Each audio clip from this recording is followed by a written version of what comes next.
पापा है। Hello hello hello hello hello hello hello hello hello hello hello hello.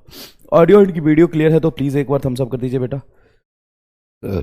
Audio and video clear है तो please एक बार Thums up कर दीजिए। Hello hello hello hello hello hello. Audio and video clear है तो please एक बार थम्स अप कर दीजिए। Hello hello hello hello hello hello hello hello hello hello hello hello hello hello. चलिए थम्स अप कर दीजिए प्लीज एक बार, फिर कार्यक्रम शुरू करते हैं। Hello hello hello. आप सभी बच्चों को एमआर का बहुत बहुत नमस्कार। स्वागत है द सुपर एनर्जेटिक लक्ष्य नीट बैच में। और आज हम लोग पढ़ने वाले हैं मॉडर्न फिजिक्स, वही है ड्यूअल नेचर एंड रेडिएशंस का लेक्चर नंबर 5। लेक्चर नंबर 5 ही है ना भाई। तो आज बेटा होगा एक्चुअल में आपका PhD on de Broglie wavelength. De Broglie wavelength पे साहब आपको पीएचडी कराएंगे पूरी। कहने को डिब्रॉगली वेवलेंथ बहुत डिटेल में मैंने फॉर्मुलेशन वाला पार्ट करा दिया था, लेकिन सवाल नहीं कराए थे ना। और जब तक आप सवाल नहीं करेंगे तब तक आपको कॉन्फिडेंस नहीं आएगा। और आप बोलेंगे कि नहीं सर ये तो हम पहले भी बहुत पढ़ चुके हैं, थर्मल प्रॉपर्टीज ऑफ मैटर तो हम सॉरी सॉरी मॉडर्न फिजिक्स और डिब्रॉगली वेवलेंथ पे तो हमने बहुत खींच खींच के सवाल किए हुए हैं। हमने वैसे सवाल किए हैं, हमने ऐसे सवाल किए हैं, हमने बहुत जोरदार सवाल किए हैं। आज पता चल जाएगा कैसे सवाल किए आपने। जितने जेई मेन और नीट के सवाल होते हैं वो सारे कर लेंगे। PhD on de Broglie wavelength, de Broglie wavelength wavelength, PhD on de Broglie wavelength. ठीक है भाई, पीएचडी ऑन डिब्रॉगली वेवलेंथ, ये पूरा हम अच्छे से आज कवर करेंगे। ठीक है, जितने भी पीवाई क्यू हैं आपके, P Y Q, JEE, NEET, mains, advanced, वो सारे करा देंगे आपको। ठीक है, अब एक रीजन है कि हम इस टॉपिक पे इतना डिटेल में क्यों बात करते हैं, क्योंकि एक सवाल आएगा ही आएगा। एक सवाल बेटा नीट में आएगा ही आएगा, कोई नहीं रोक सकता यहां से एक सवाल आने में। मैंने लेटेस्ट सिलेबस देखा, सिलेबस में बेटा photon, photo electric effect, photo electric effect and de Broglie wavelength ही था। डिब्रॉगली, डिब्रॉगली वेवलेंथ ही था। एक्स्ट्रा एक कॉम्पटन इफेक्ट मैं बढ़ा दूंगा, but not important for NEET. Compton effect में एक ही सवाल नीट पे आया बहुत पहले, कॉम्पटन इफेक्ट में पढ़ा दूंगा। डेविएशन एंड जर्मर एक्सपेरिमेंट ये सब सिलेबस में, रिसेंट सिलेबस में बेटा नहीं है, और उस पर सवाल भी नहीं पूछे जाते हैं। सवाल पूछे जाएंगे आपसे तो डिब्रॉगली वेवलेंथ पे और डिब्रॉगली वेवलेंथ पे और मैं आपको बताऊं यार, मैंने सिलेबस देखा था, एक मिनट रुक जा। सिलेबस में क्या लिखा हुआ है ना एग्जैक्टली मैं पढ़ के बताता हूं। सिलेबस में जो लिखा हुआ है ना एग्जैक्टली मैं पढ़ के बताता हूं। रुक एक मिनट दे दे, बस एक मिनट बेटा, एक मिनट। बस एक मिनट, आ गया, खुल गया। देख, dual nature of radiation, dual nature of radiation, photo electric effect, photo electric effect, Hertz and Lenard observation. तो हर्ट्ज और लिनार्ड ऑब्जर्वेशन ही था जो मैंने आपको समझाया था कि स्टॉपिंग पोटेंशियल और काइनेटिक एनर्जी और इंटेंसिटी कैसे फ्रीक्वेंसी पे चेंज डिपेंड करता है और नहीं करता। आइंस्टाइन फोटो इलेक्ट्रिक इफेक्ट का equation, particle nature of light, matter wave nature and de Broglie relation, particle nature of light, matter wave relation and de Broglie wavelength. बस Compton effect, Davisson and Germer experiment ये सब syllabus में नहीं है, और ना ही इस पर आज तक सवाल भी पूछे गए हैं, ना ही आपसे इस पर सवाल भी पूछे गए हैं। एआईएटीएस हार्ड था, देखा मैंने एआईएटीएस। एआईएटीएस पेपर कम, शक्ति प्रदर्शन ज्यादा था। शक्ति प्रदर्शन की भाई ऐसे सवाल इतने घुमा फिरा के नीट में नहीं आते जितने उन्होंने पूछ लिए थे। नया सवाल बनाने के चक्कर में, एकदम नया लैंग्वेज डालने के चक्कर में उन्होंने ऐसे चीजें पूछ ली थी जिसका कोई यूज नहीं है। ऐसे सवाल नीट में नहीं आएंगे। और अगर आपको एक सेकेंड के लिए लगे कि भाई कॉन्फिडेंस गिर गया है, तो लास्ट नीट के 22 के पेपर, 21 के पेपर, 23 के पेपर एंड 20 के पेपर कर लेना। ज़्यादा दिक्कत हो तो 2019 का और 18 का पेपर कर लेना। ये सारे पेपर कर लेना, तुम्हें दुख दर्द और सारे भ्रम दूर हो जाएगा। दुख दर्द और सारे भ्रम आपके क्या हो जाएंगे, दूर हो जाएंगे। ठीक है, घर पे कर लो, सारे सवाल हो जाएंगे। बहुत देखो, लैंग्वेज और नया सवाल डालना होता है, लेकिन सारे लैंग्वेज और सारे नए सवाल डालने से बेटा आप लैंग्वेज पढ़ के उसको जल्दी डिकोड नहीं कर पाओगे। ठीक है ना।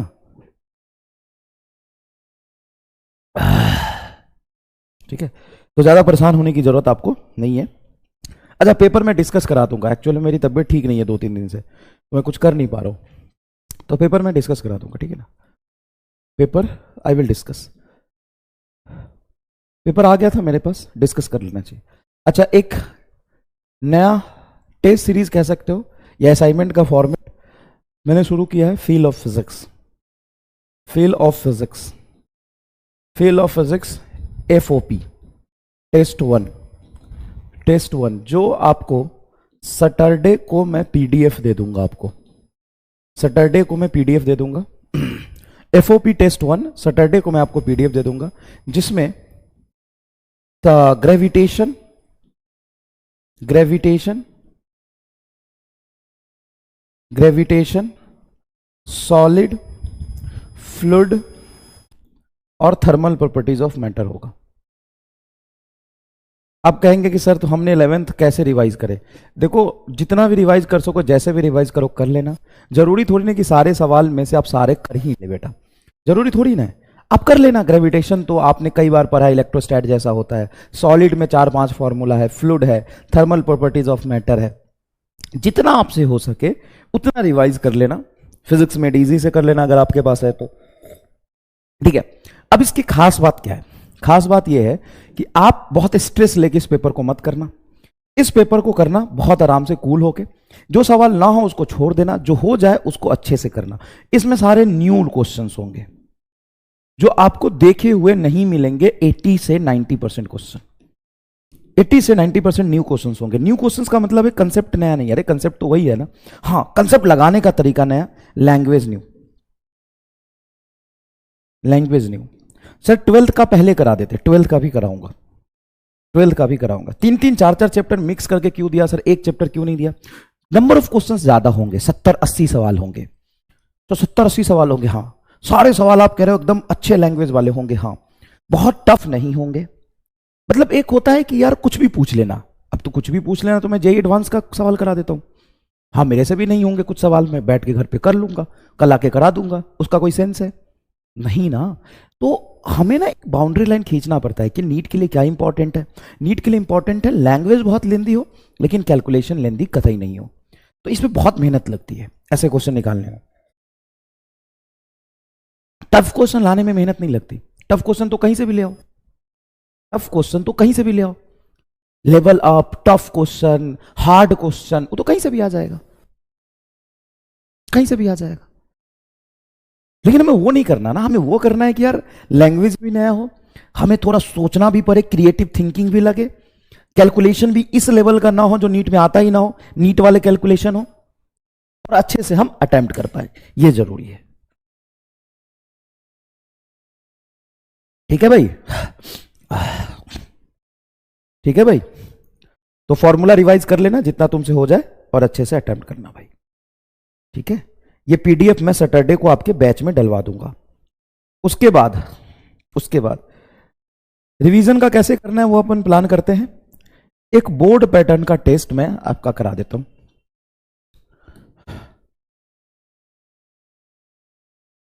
बोर्ड पैटर्न, इसका मैं प्लान बनाता हूं, एक बोर्ड पैटर्न टेस्ट का। बोर्ड में भी पास हो जाओगे तुम, चिंता मत करो। चैप्टर वाइज जो सबसे ज्यादा सवाल बोर्ड में पूछे गए हैं, शॉर्ट क्वेश्चंस, न्यूमेरिकल, डेरिवेशन कैसे करने हैं मैं सारे करा दूंगा।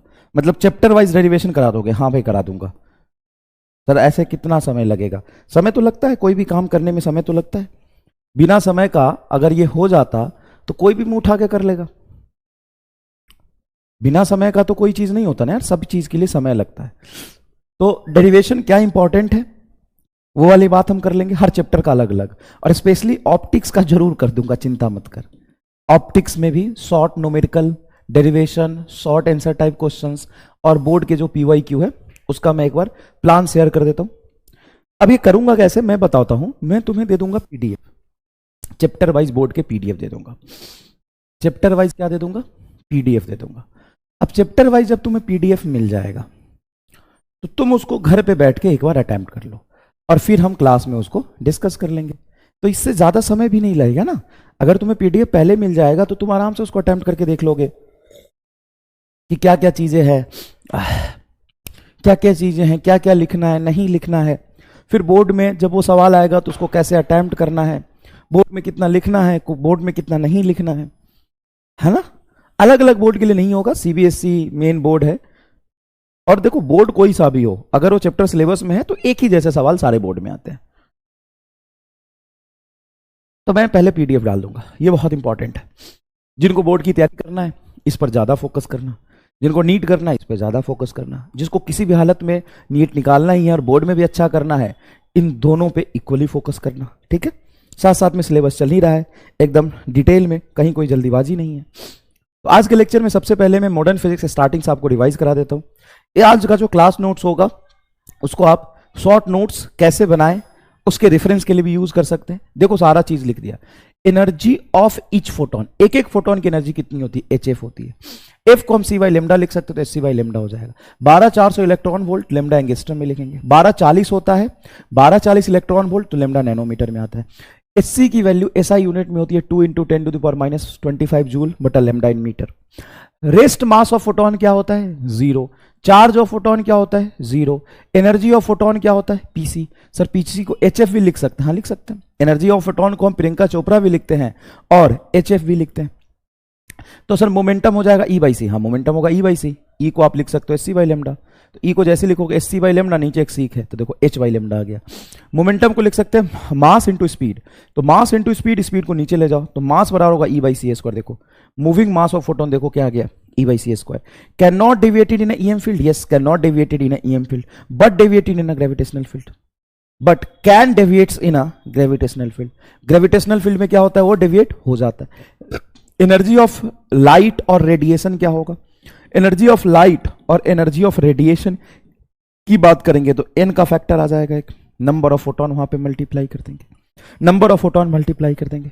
एनर्जी ऑफ लाइट देखो NHF आ गया, नंबर ऑफ फोटोन क्या लिख सकते हो, एन को लिख सकते हो energy of radiation by HF, देखो energy of radiation by HF।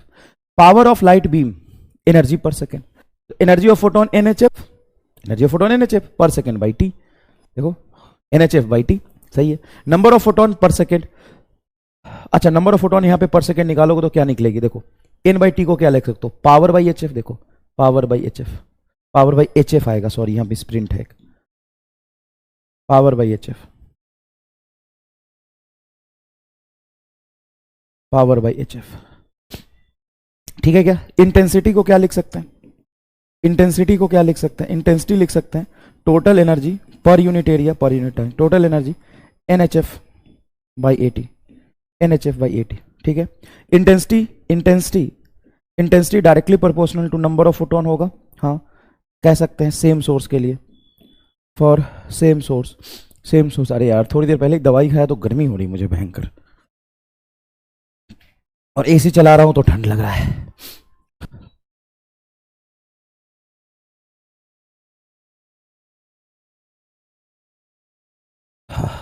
चलो देखो इंटेंसिटी, देखो इंटेंसिटी पर सेकेंड, इंटेंसिटी से नंबर ऑफ फोटोन ऐसे निकाल सकते हैं। Frequency does not depends upon medium and distance, बहुत इंपॉर्टेंट टर्म है। Frequency does not depends upon medium and distance from the source, distance from the source, from the source, distance from the source, distance from the source, but intensity depends distance from the source.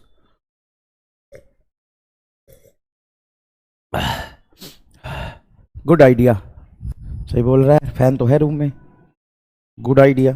एकदम धीरे एक पर fan चला सकते हैं। कभी कभी यार तू भी बुद्धि वाला बात कैसे कर लेता है यार, बिना बुद्धि का। मेरे साथ रहते रहते थोड़ा आदत हो गया होगा नहीं। चलो रेडिएशन प्रेशर क्या होता है, रेडिएशन प्रेशर क्या होता है, रेडिएशन प्रेशर होता है I/C। देखो रेडिएशन प्रेशर क्या होता है I/C, रेडिएशन प्रेशर को पावर बाई AC भी कह सकते हैं। फोर्स बराबर पावर बाई C आ जाएगा, मतलब लाइट का रेडिएशन, EM रेडिएशन जो फोर्स लगाता है, प्रेशर कंप्लीटली रिफ्लेक्टिंग सरफेस हो, कंप्लीटली रिफ्लेक्टिंग सरफेस हो तो प्रेशर होता है 2I/C, सिर्फ रिफ्लेक्टिंग सरफेस हो तो प्रेशर होता है I/C। ये पढ़ा हुआ है क्या, पढ़ा हुआ है क्या। चलो फोटोइलेक्ट्रिक इफेक्ट की कंडीशन क्या होती है, फोटोइलेक्ट्रिक इफेक्ट की कंडीशन होती है energy of light is greater then और इक्वल टू वर्क फंक्शन, गलत है। Energy of photon is greater then और इक्वल टू वर्क फंक्शन, ये सही है। और इसमें भी इलेक्ट्रॉन मस्ट इजेक्ट नहीं होगा, मस्ट इजेक्ट नहीं होगा। अगर फोटोन की एनर्जी, एक फोटोन की एनर्जी वर्क फंक्शन से ज्यादा है तो इलेक्ट्रॉन क्या होगा, में इजेक्ट होगा। इलेक्ट्रॉन क्या होगा, में इजेक्ट होगा। इलेक्ट्रॉन में इजेक्ट होगा। और इलेक्ट्रॉन जो बाहर निकलेगी उसकी kinetic energy, kinetic energy of electron 0 से के मैक्सिमम के बीच में होता है।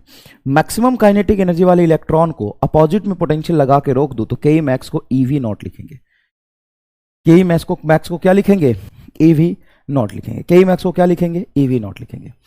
तो यहां पे फ्रीक्वेंसी के टर्म्स में frequency of light is greater than equal to object का, मतलब मेटल का थ्रेशोल्ड फ्रीक्वेंसी से ज्यादा होना चाहिए frequency of light, but wavelength क्या होना चाहिए, कम होना चाहिए। तो वेवलेंथ की कंडीशन गलत लिखिए। ये है मेटल का थ्रेशोल्ड वेवलेंथ। मेटल के थ्रेशोल्ड वेवलेंथ से लाइट की वेवलेंथ छोटी होनी चाहिए। जब लाइट की वेवलेंथ छोटी होगी तभी लाइट की एनर्जी क्या होगी बेटा, ज्यादा होगी। क्लियर है क्या? K max is equal to E V not, yes. और जहां पे वी नॉट को क्या बोल सकते हैं, stopping potential. Photo electric effect 1-to-1 interaction होता है, ये एक इंस्टेंटेनियस रिलेशन है। अच्छा कहीं प्रिंटिंग मिस्टेक है क्या? के मैक्स ईवी नॉट होगा, सही है। इलेक्ट्रॉन में इजेक्ट, सही है सही है सही है सही है। समझ में आया अच्छे से क्या? देखो ये इंस्टेंटेनियस प्रोसेस है। इफिशियंसी मतलब number of photon, number of photon बटा नंबर ऑफ इलेक्ट्रॉन, ना गलत हो गया, number of electron, output electron है और गिर क्या रहा है, फोटोन गिर रहा है। तो इफिशियंसी को ये लिख सकते हैं। इफिशियंसी बहुत कम होती है, इसका क्या मतलब है, इफिशियंसी बहुत कम होती है मतलब 10,000 ऑफ फोटोन आता है तब जाके एक इलेक्ट्रॉन निकलता है। तो 10,000 फोटोन मिलकर एक इलेक्ट्रॉन निकलता है, नहीं, 10,000 में से 9,999 फोटोन का इंटरेक्शन इलेक्ट्रॉन से होता ही नहीं है ना, इंटरेक्शन होता ही नहीं।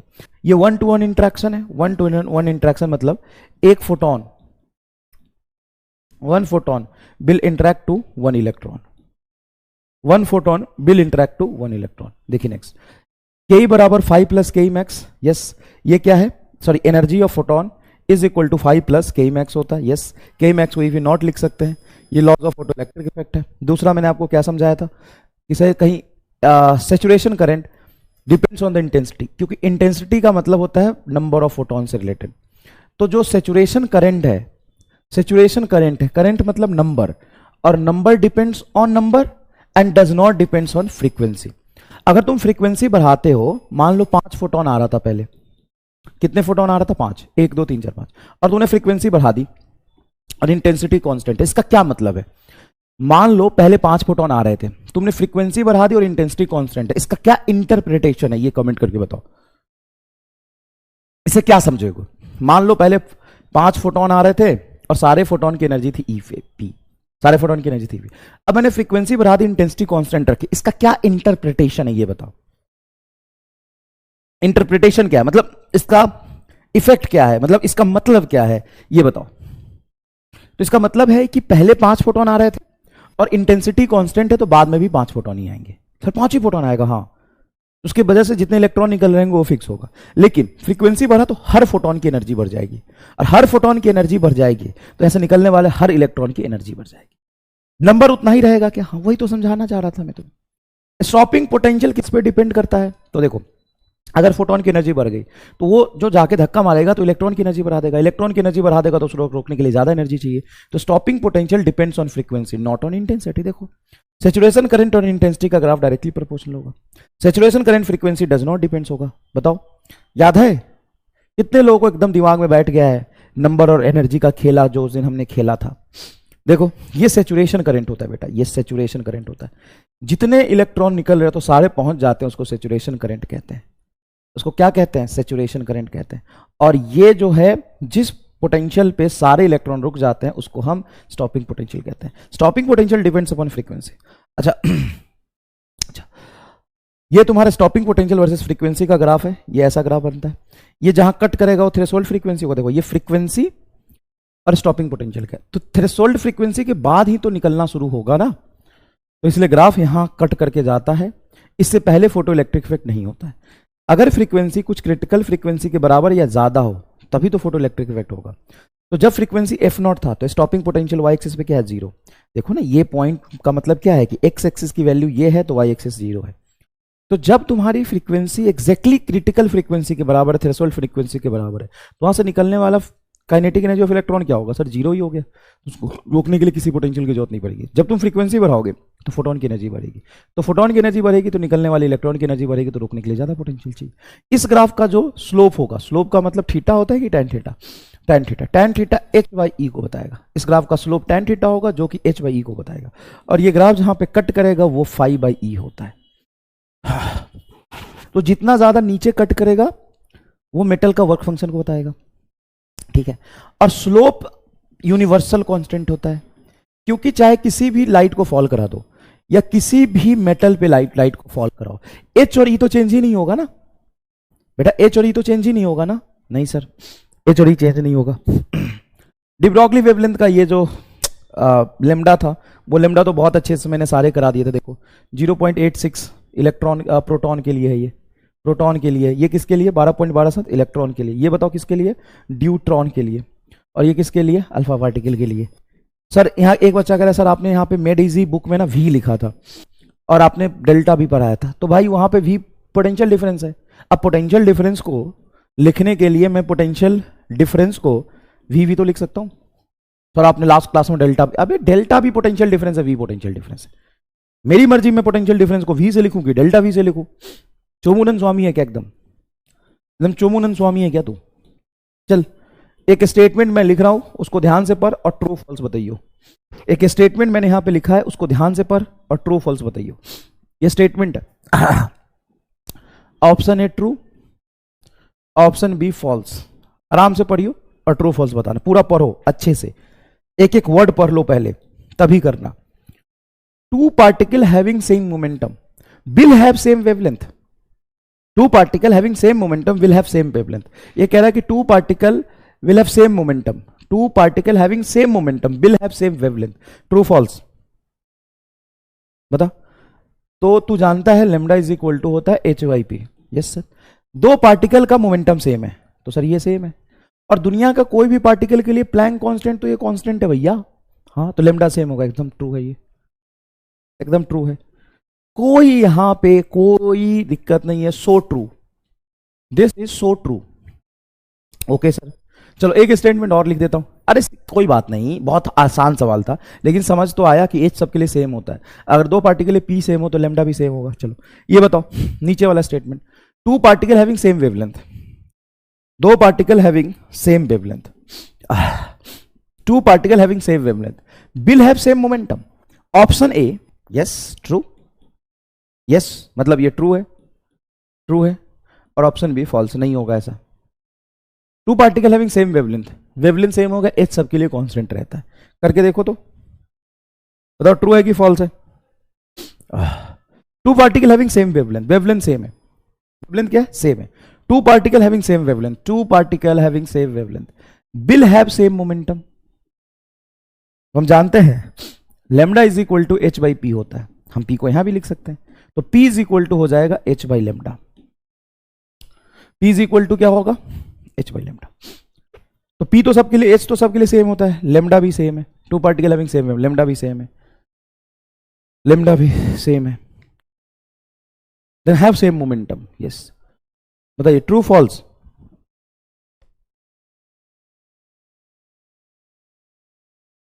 हाँ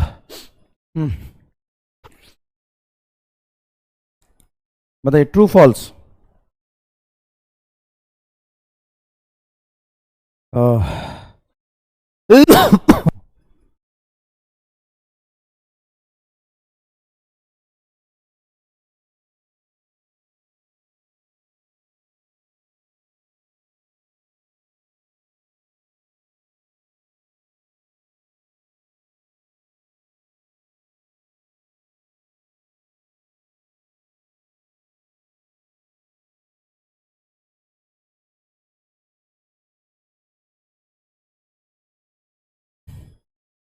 क्या लगता है, दिस इज फॉल्स।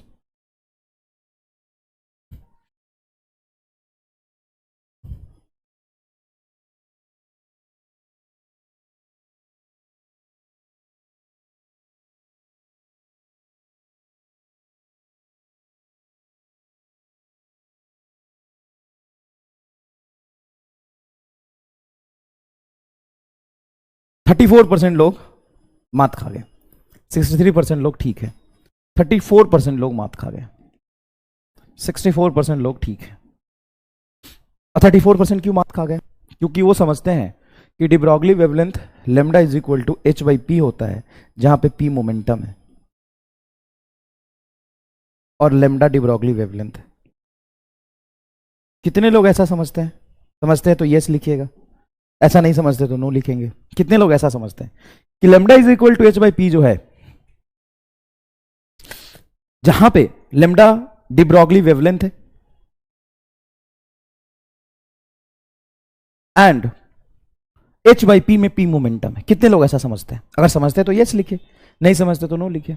तो एक्चुअल में ये गलत है। सर आपने ही तो बताया था पी मोमेंटम, नहीं पी मोमेंटम है ही नहीं, पी मोमेंटम है ही नहीं, तो पी क्या है समझिएगा। अच्छा, जो लोग कह रहे हैं मैं नहीं समझता, तो क्या समझते हो तू जरा बताना कमेंट में लिख के, तो क्या समझता है? और रामलाल गधा कहीं का, ये है मैग्नीट्यूड ऑफ मोमेंटम। कह रहा नहीं हम नहीं समझते कुछ तो लोचा है, हमको ऐसा नहीं लगता है। सर आप इतनी आसान बात कैसे पूछ सकते हो? बस इस बेसिस पे कह रहे हैं नहीं नहीं ऐसा नहीं होगा। गधा कहीं के, समझ कुछ नहीं आ रहा है। बैगन क्या समझ आएगा? बैगन देख इधर, lambda is equal to H by P में पी मोमेंटम नहीं है, पी मोमेंटम का मैग्नीट्यूड है। Lambda is equal to H by P where lambda is de Broglie wavelength and P is magnitude of momentum. अब इस फॉर्मूले के according अगर मैं कहता हूं कि two particle having same momentum, अब उसकी मोमेंटम सेम है, मतलब वो बोला है कि दो पार्टिकल जिनका मोमेंटम क्या है? सेम है। तो अगर उनका मोमेंटम सेम है तो मैग्नीट्यूड ऑफ मोमेंटम भी सेम ही होगा ना। मोमेंटम सेम का क्या मतलब है? उसकी मैग्नीट्यूड ऑफ मोमेंटम और डायरेक्शन दोनों सेम रहा होगा, तो उसकी मैग्नीट्यूड सेम है। मोमेंटम सेम, देन उसका मैग्नीट्यूड ऑफ मोमेंटम सेम। तो मैग्नीट्यूड ऑफ मोमेंटम सेम है, एच कांस्टेंट होता तो लेमडा दोनों का सेम होगा, तो हैविंग सेम वेवलेंथ, एकदम सही है। अब मैं कहता हूं two particle having same wavelength, दो particle having same wavelength, wavelength same है, then will have same momentum, can not say. अगर उनका डी ब्रॉगली वेवलेंथ सेम है तो उनका मैग्नीट्यूड ऑफ मोमेंटम सेम होगा। मोमेंटम सेम हो ये जरूरी नहीं, इसका एग्जांपल बता देता हूं। देखो इन दोनों पार्टिकल का डी ब्रॉगली वेवलेंथ सेम है, अगर मोमेंटम अलग आएगा दिखा देता हूं।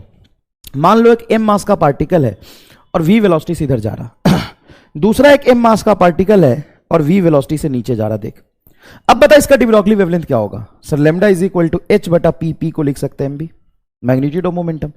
डी ब्रॉगली वेवलेंथ स्केलर होता है तो ये स्केलर h और यहां पे मैग्नीट्यूड ऑफ मोमेंटम लेते हैं, डायरेक्शन लेना नहीं है। इसका लेमडा बोल, लेमडा होगा h बटा मास m, वेलोसिटी v। तो बता दोनों का वेवलेंथ सेम है, two particle having same wavelength, two particle having same wavelength. अब इसका मैग्नीट्यूड ऑफ मोमेंटम बता, मैग्नीट्यूड ऑफ मोमेंटम भी सेम है, मोमेंटम बता, बट मोमेंटम इज डिफरेंट। देखो ना मोमेंटम डिफरेंट है, तो तुम कह सकते हो कि अगर लेमडा सेम है तो will have same magnitude of momentum, लेकिन मोमेंटम सेम हो जाए ये जरूरी नहीं है। तो सर ऊपर वाला कैसे सही हो गया? ऊपर वाला में तो सेम मोमेंटम था, अब अगर सेम मोमेंटम में बोल दूं तो मैग्नीट्यूड ऑफ मोमेंटम तो सेम ही हो गया। हाँ, तो लेमडा अपने आप सेम हो जाएगा। जैसे दो पार्टिकल का मोमेंटम तब सेम होगा जब वो दोनों पार्टिकल सेम मोमेंटम से सेम डायरेक्शन में चले, तो इनका मोमेंटम सेम है, तो इनका डी ब्रॉगली वेवलेंथ भी तो सेम ही आ जाएगा। कैसा सवाल था बोलो? सर पी बराबर एम भी होगा, देन मास से भी वेरी करेगा क्या? नहीं, मास सेम मास लिया है ना मैंने, मास से वेरी कर सकता है।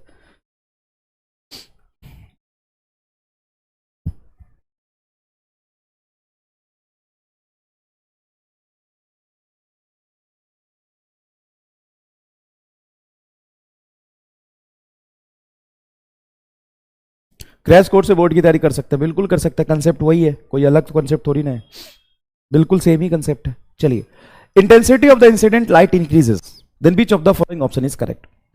As the intensity of incident light increases, अगर इंसिडेंट लाइट की इंटेंसिटी बढ़ रही है तो क्या होगा?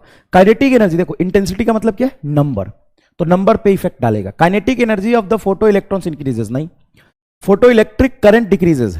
हाँ, इंटेंसिटी क्या हुआ है? बढ़ा है, तो करंट थोड़ी ना घटेगा। Photo electric current increases, third answer होगा। काइनेटिक एनर्जी पे कोई चेंज नहीं आएगा, third is correct answer. Intensity मतलब number, will change number only, right right. देखो which of the following statement is correct, the photo current increases with intensity of light, ये तो सही है, करेक्ट पूछा है तो पहला ही आंसर हो जाएगा। पहले आगे देख लो, लेकिन पहला ही आंसर हो जाएगा। Stopping potential increases with incident light.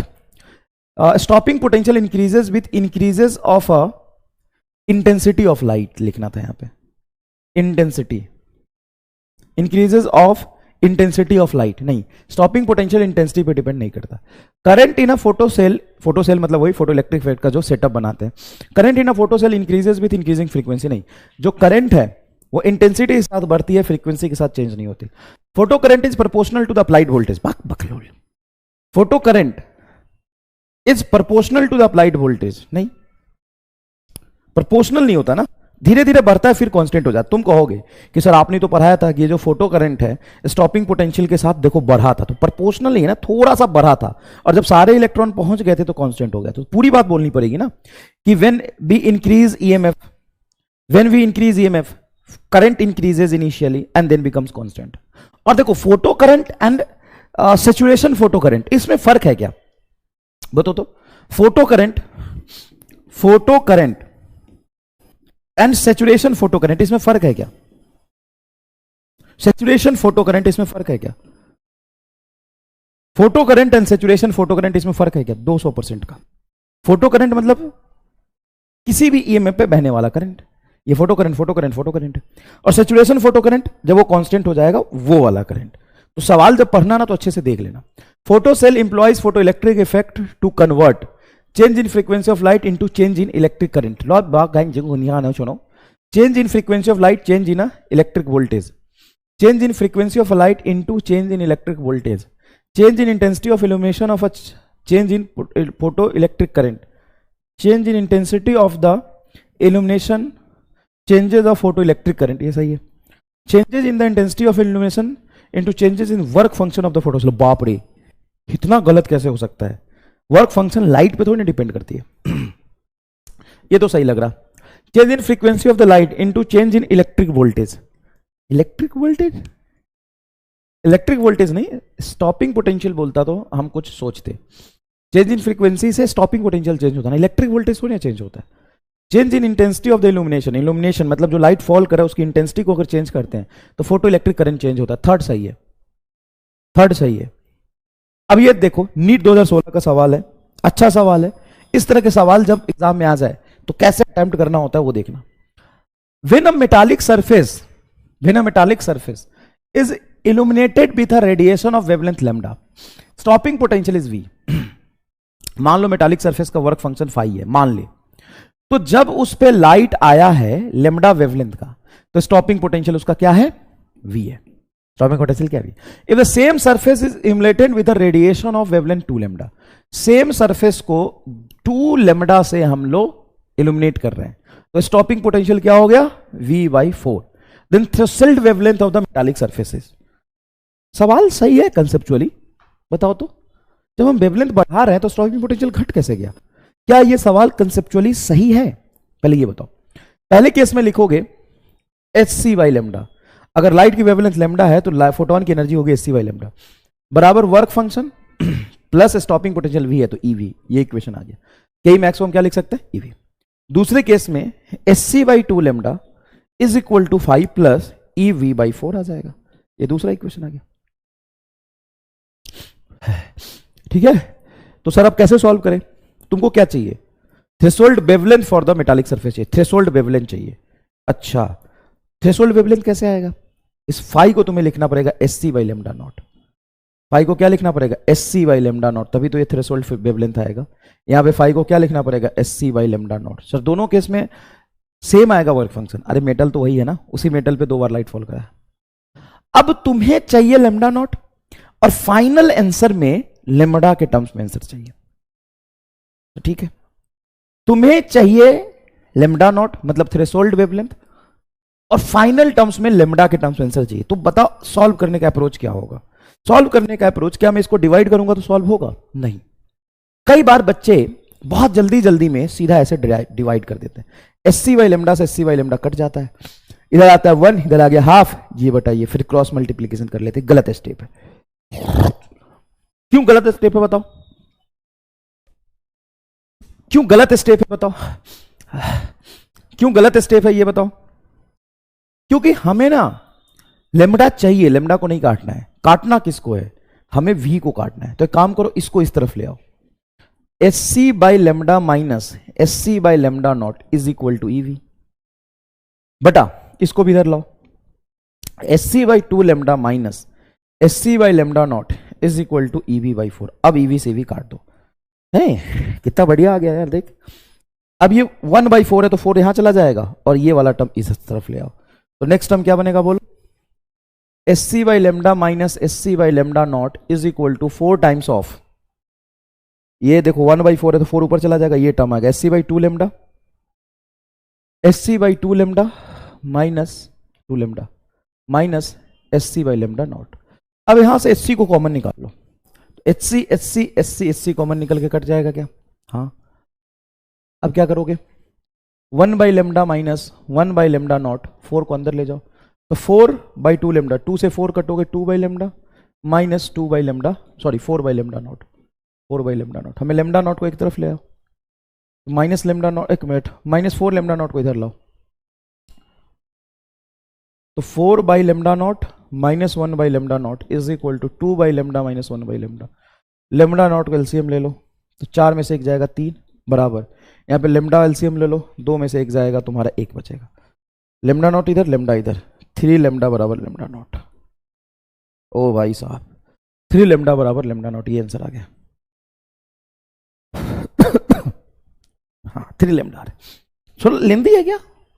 क्या लेंदी रे, क्या लेंदी? तो केस दिया हुआ है कि जब ये वेवलेंथ था तो ये स्टॉपिंग पोटेंशियल था, ये वेवलेंथ था ये स्टॉपिंग पोटेंशियल था, 2 इक्वेशन लिखा और इंटेलिजेंटली तुम्हें इस S C by lambda not को इधर ले जाके S C by lambda not को इधर लेकर ईवी को काटना था। देखो डांट के बोलूंगा ना तो फिर तुम निगेटिव ले लोगे। एक बहुत अच्छी बात बताता हूं, ध्यान से देख। जैसे हम कहते हैं ना कि ये एमआर स्टार लगा लो, ये ट्रिक सीख लो, है ना, ये ऐसे कर लो, थिंक विदाउट इंक कर लो, ये सब चीजें ना कंसेप्ट को समझने में, चीजों को विजुलाइज करने में जरूर काम आता है, ठीक है ना।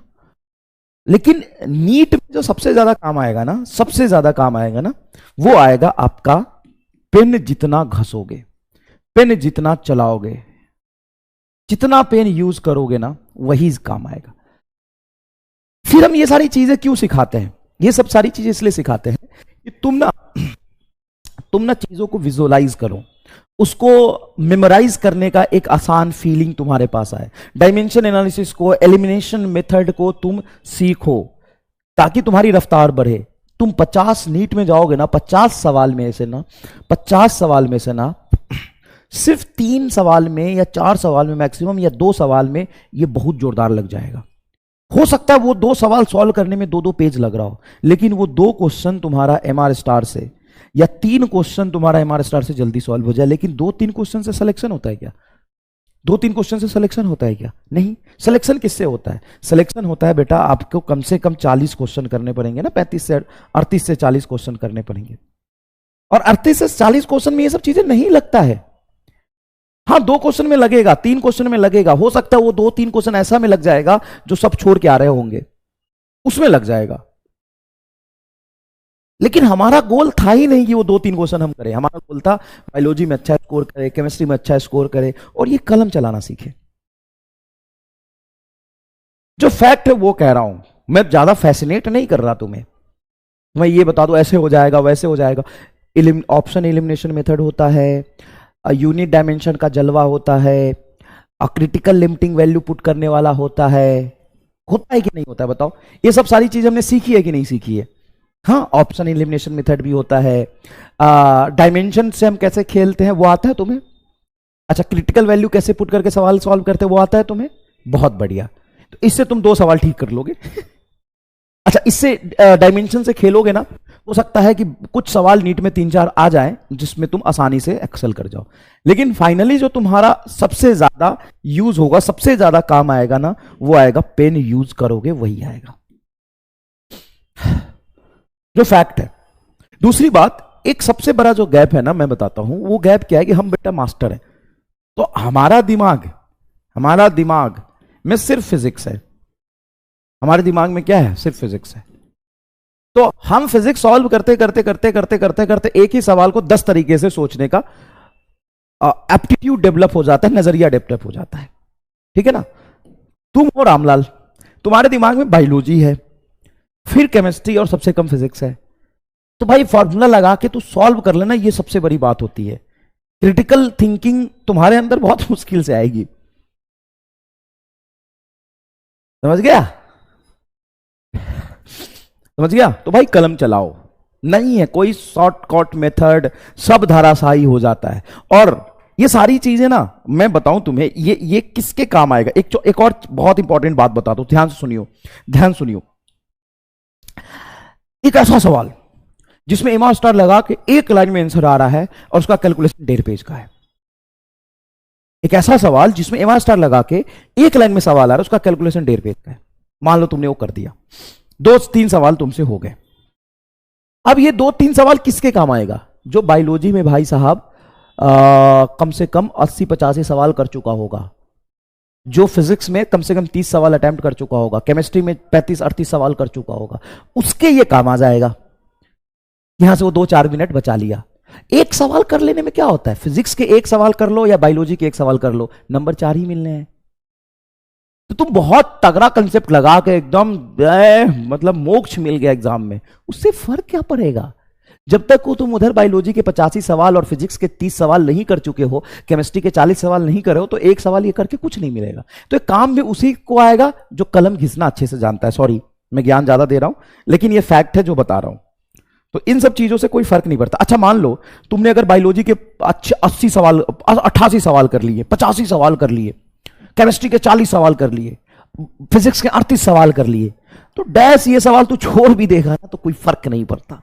ऐसे सवाल भाई साहब बायोलॉजी में भरे पड़े, एक एक लाइन में आंसर आ रहा है, तो अगर ये छोड़ भी देगा तो कोई फर्क नहीं पड़ता है। तुम्हें ये नहीं भी आता तो कोई फर्क नहीं पड़ता है। तुम्हें आना क्या चाहिए? तुम्हें आना चाहिए पूरे फिजिक्स के फॉर्मूले याद होने चाहिए, उस फॉर्मूले को लगाना कहां है वो आना चाहिए, और कलम घिसना आना चाहिए। कलम घिसना आना चाहिए, बिना कलम घिसे कुछ नहीं होगा, बिना कलम घिसे कुछ नहीं होगा। अच्छा चल, यहां पे मैं तुमसे क्यों पूछ रहा था कि सवाल सही है कि गलत। जब मैं वेवलेंथ बढ़ाता हूं, वेवलेंथ बढ़ाता हूं, तो एक्चुअल में फोटोन की एनर्जी क्या होती है? बढ़ती है। और फोटोन की एनर्जी बढ़ेगी, सॉरी वेवलेंथ बढ़ाता हूं तो फोटोन की एनर्जी घटती है। वेवलेंथ बढ़ाता हूं तो फोटोन की एनर्जी घटती है, वेवलेंथ बढ़ाता हूं तो फोटोन की एनर्जी घटती है। फोटोन की एनर्जी घटेगी तो स्टॉपिंग पोटेंशियल घटेगी। सही बात है? सही बात है। हाँ तो सवाल सही है। सर इसमें पूछने वाली क्या बात है? नीट 2023 में यही सवाल गलत पूछ लिया था, 23 या 22 में यही सवाल गलत पूछ लिया था। पता है क्या किया था? वेवलेंथ को क्या किया था उन्होंने?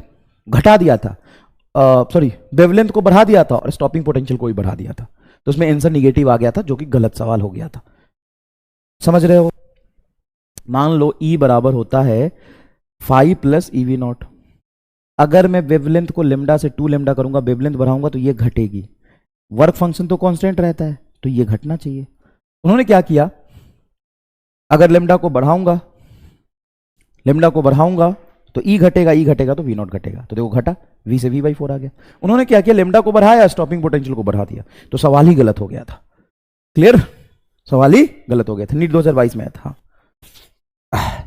सवाल ही गलत पूछ लिया था। A photoelectric surface is illuminated consistently by the monochromatic light of wavelength lambda and lambda/2। देखो पहले आया lambda, बाद में lambda/2। तो अब सुनो क्या होना चाहिए। तो यहाँ पे वेवलेंथ घटा रहे हो तो स्टॉपिंग पोटेंशियल बढ़ जाना चाहिए। देखो क्या पूछा है?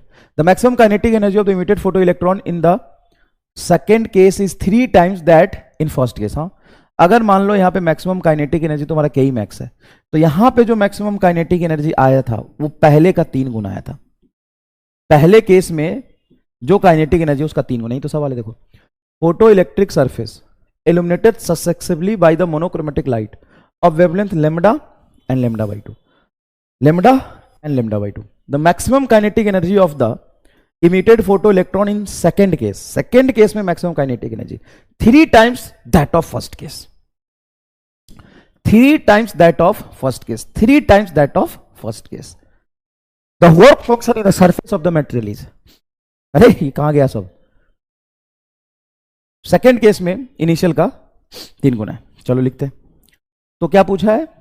The work function of the material, सिर्फ वर्क फंक्शन पूछा है तो फाई ही लिखेंगे। देखो S C by lambda photon की एनर्जी बराबर work function phi plus kinetic energy K max, that's it it.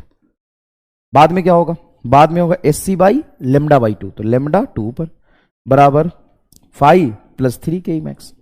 दूसरे केस में पहले केस का 3 गुना है। अब ये सॉल्व कैसे करोगे सॉल्व कैसे करोगे सर, हमें लेमडा नहीं काटना है। हाँ अभी डिवाइड कर दोगे तो लेमडा कट जाएगा, लेमडा नहीं काटना है तो एक काम करो फाई को उधर ले आओ, तो S C by lambda minus phi बराबर के मैक्स, यस। और ये होगा 2 S C by lambda minus phi बराबर 3 के मैक्स। अब डिवाइड कर दो, अब डिवाइड कर दो, के मैक्स से 3 मैक्स क्या समझ गया, 3 को इधर ले आओ, इस 3 को इधर ले आओ, तो 3 S C by lambda minus 3 phi बराबर इसको यहां ले आओ 2 S C by lambda minus 5, 2 S C by lambda minus 5 minus 3 phi को इधर लाओगे तो क्या होगा plus 3 phi minus 5, 2 S C by lambda को इधर ले जाओ, 3 एस सी बाई लेमडा पहले से था, 2 एस सी बाई लेमडा को इधर लाओगे तो minus 2 S C by lambda, minus 3 phi इधर जाएगा तो प्लस 3 फाई हो जाएगा, 3 S C by lambda 2 S C by lambda घट के क्या होगा S C by lambda is equal to 2 phi, तो फाई इज इक्वल टू आ गया S C by 2 lambda, S C by 2 lambda. कलम चला भाई साहब, कलम चला, कलम चला।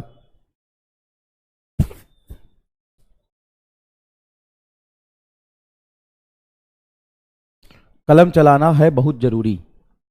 2020 रेडिएशंस के नेचर पे सवाल पूछ लिया था। A 2000 watt sodium street lamp emitted yellow light of wavelength 0.6 mm, 0.6 mm. Assuming it to be 25% efficient in converting the electrical energy into light, then the number of photon of the yellow light it emits per second is, करो करो सवाल पढ़ो, होगा होगा सवाल पढ़ो होगा।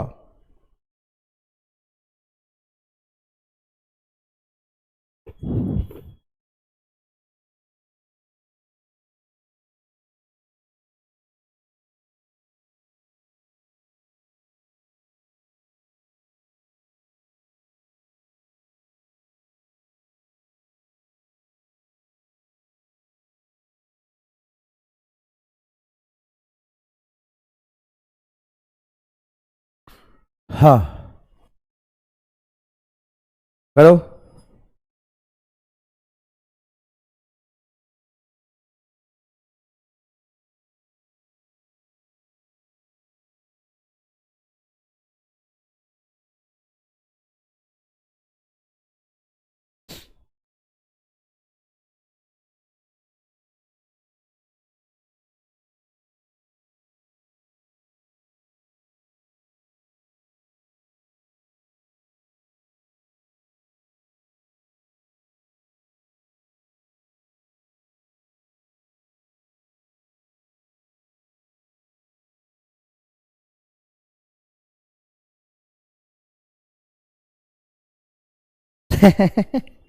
ये कौन है रामलाल?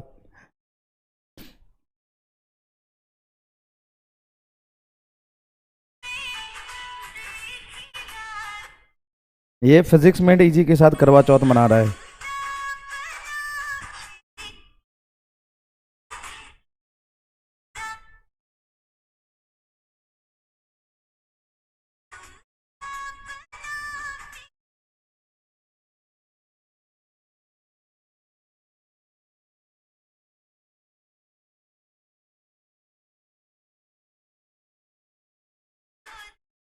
फिजिक्स में डीजे के साथ करवा चौथ मना रहा है, ये देखो रामलाल को।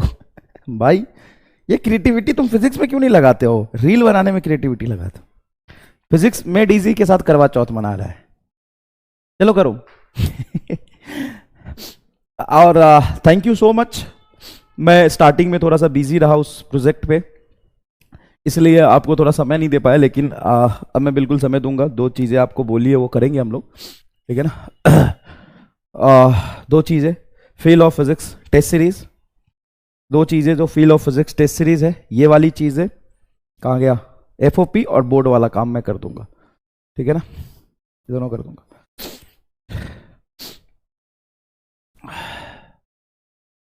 ठीक है, थोड़ा सा उस पर देखो, बहुत बड़ी चीज़ है यार, मतलब टाइम लगता है। कोई भी काम जो हम देखते हैं ना इतना आसान नहीं होता। तुम भी नीट की तैयारी कर रहे हो, तुम समझ सकते हो कितना मुश्किल काम है यार। कभी एक्साइटेड होके 10-20 दिन लग जाते हो, लेकिन फिर उसके बाद लगता है यार कुछ हो ही नहीं पाया।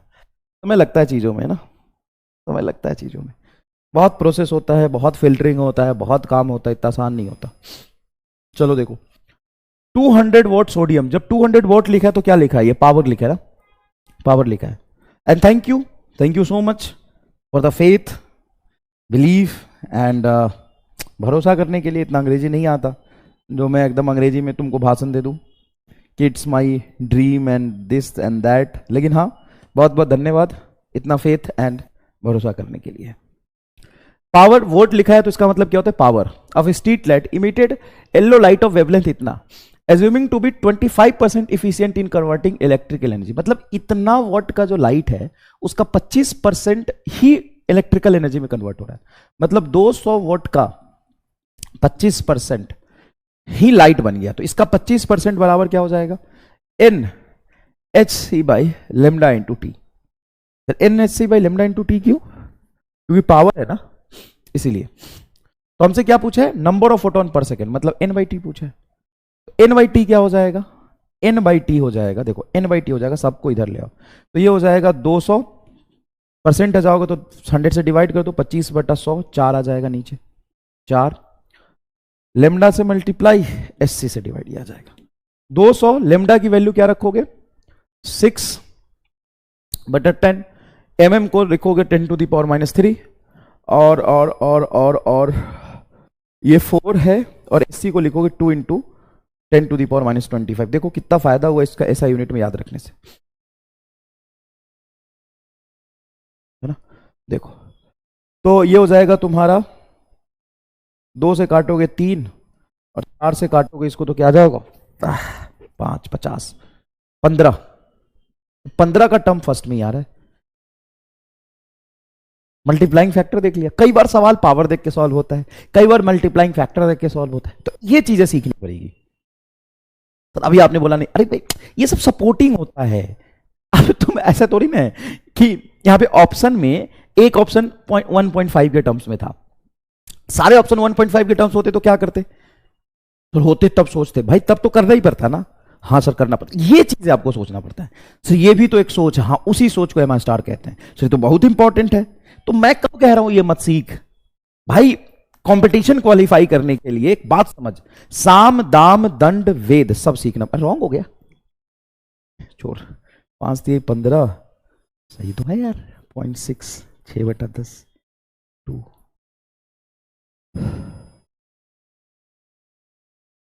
है।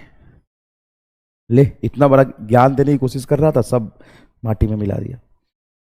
50 का 100, ठीक है, 50 3 15 150 आ जाएगा, 150 और 10 का पावर -24, ऊपर में 10 का पावर -3। जब ये ऊपर जाएगा तो +24 में से 3 जाएगा, 24 में से 3 जाएगा तो 21, 150 इंटू 10 का पावर -21 +21, सॉरी मैं ज्ञान दे रहा था, सब माटी मिला दी। तो ये आ जाएगा तुम्हारा 1.5, 2 और लोगे तो 10 का पावर 23 आ जाएगा क्या, 1.5 इंटू 10⁻23 आ जाएगा क्या, 21 आ रहा है, 21 तो नहीं आ रहा है, 10 का पावर -3, 10 है तो ये 24 हो जाएगा।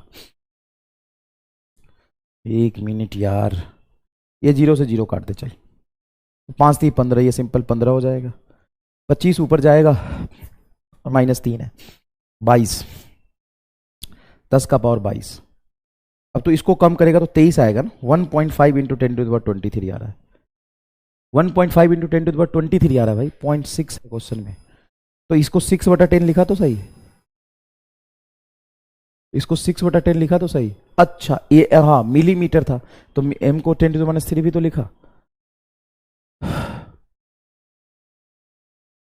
अरे यार चल मैं फिर से कर लेता हूँ, 200 वोट है, ठीक है, तो 200/4 सही है, लेमडा एससी सही है, 200/4 को तुम ऊपर 50 लिख लोगे, 0.6 mm है, तो 0.6 mm को 0.6 को मैं लिख रहा हूँ 6/10 और मिलीमीटर को मैं लिख रहा हूँ 10⁻³ मीटर, सही है। उसके बाद एससी की वैल्यू को मैं लिखूंगा 2 इंटू 10⁻⁻25। अब 10 से ये कैंसिल होगा, 2 से कैंसिल करोगे 3, 5 3 15, 15 आ गया। 15 इंटू 10⁻−3, 10⁻25, 25 में से 3 जाएगा तो क्या हो जाएगा 22, तो 15 इंटू 10⁻22। अब यहां पे अगर मैं 10 से मल्टीप्लाई 10 से डिवाइड कर दूंगा तो 1.5 आ जाएगा ये, और 10 से मल्टीप्लाई किया तो 10⁻23 आ जाएगा। 1.5 इंटू 10⁻23 आ रहा है ना। हाँ ऑप्शन रॉन्ग है वो तो समझ में आ गया, लेकिन तुम भी तो गलत कर रहे हो बेटा। तुम इसको कह रहे हो 10⁻21 कहाँ आ रहा है, 10⁻23 आ रहा है।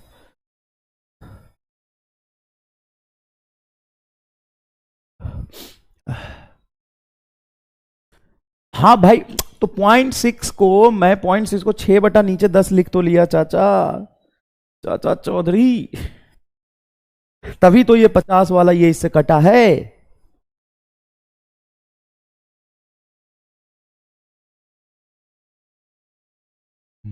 बकलोल है एकदम।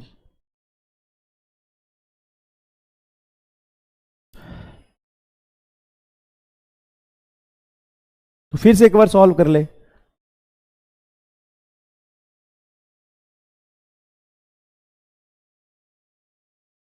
चल इधर देख, नीट 2020 का सवाल है, देख इधर, नीट 2020 का सवाल है। क्या कहता है सवाल समझ, electron of mass m and photon have same energy E, then ratio of de Broglie wavelength associated with them is।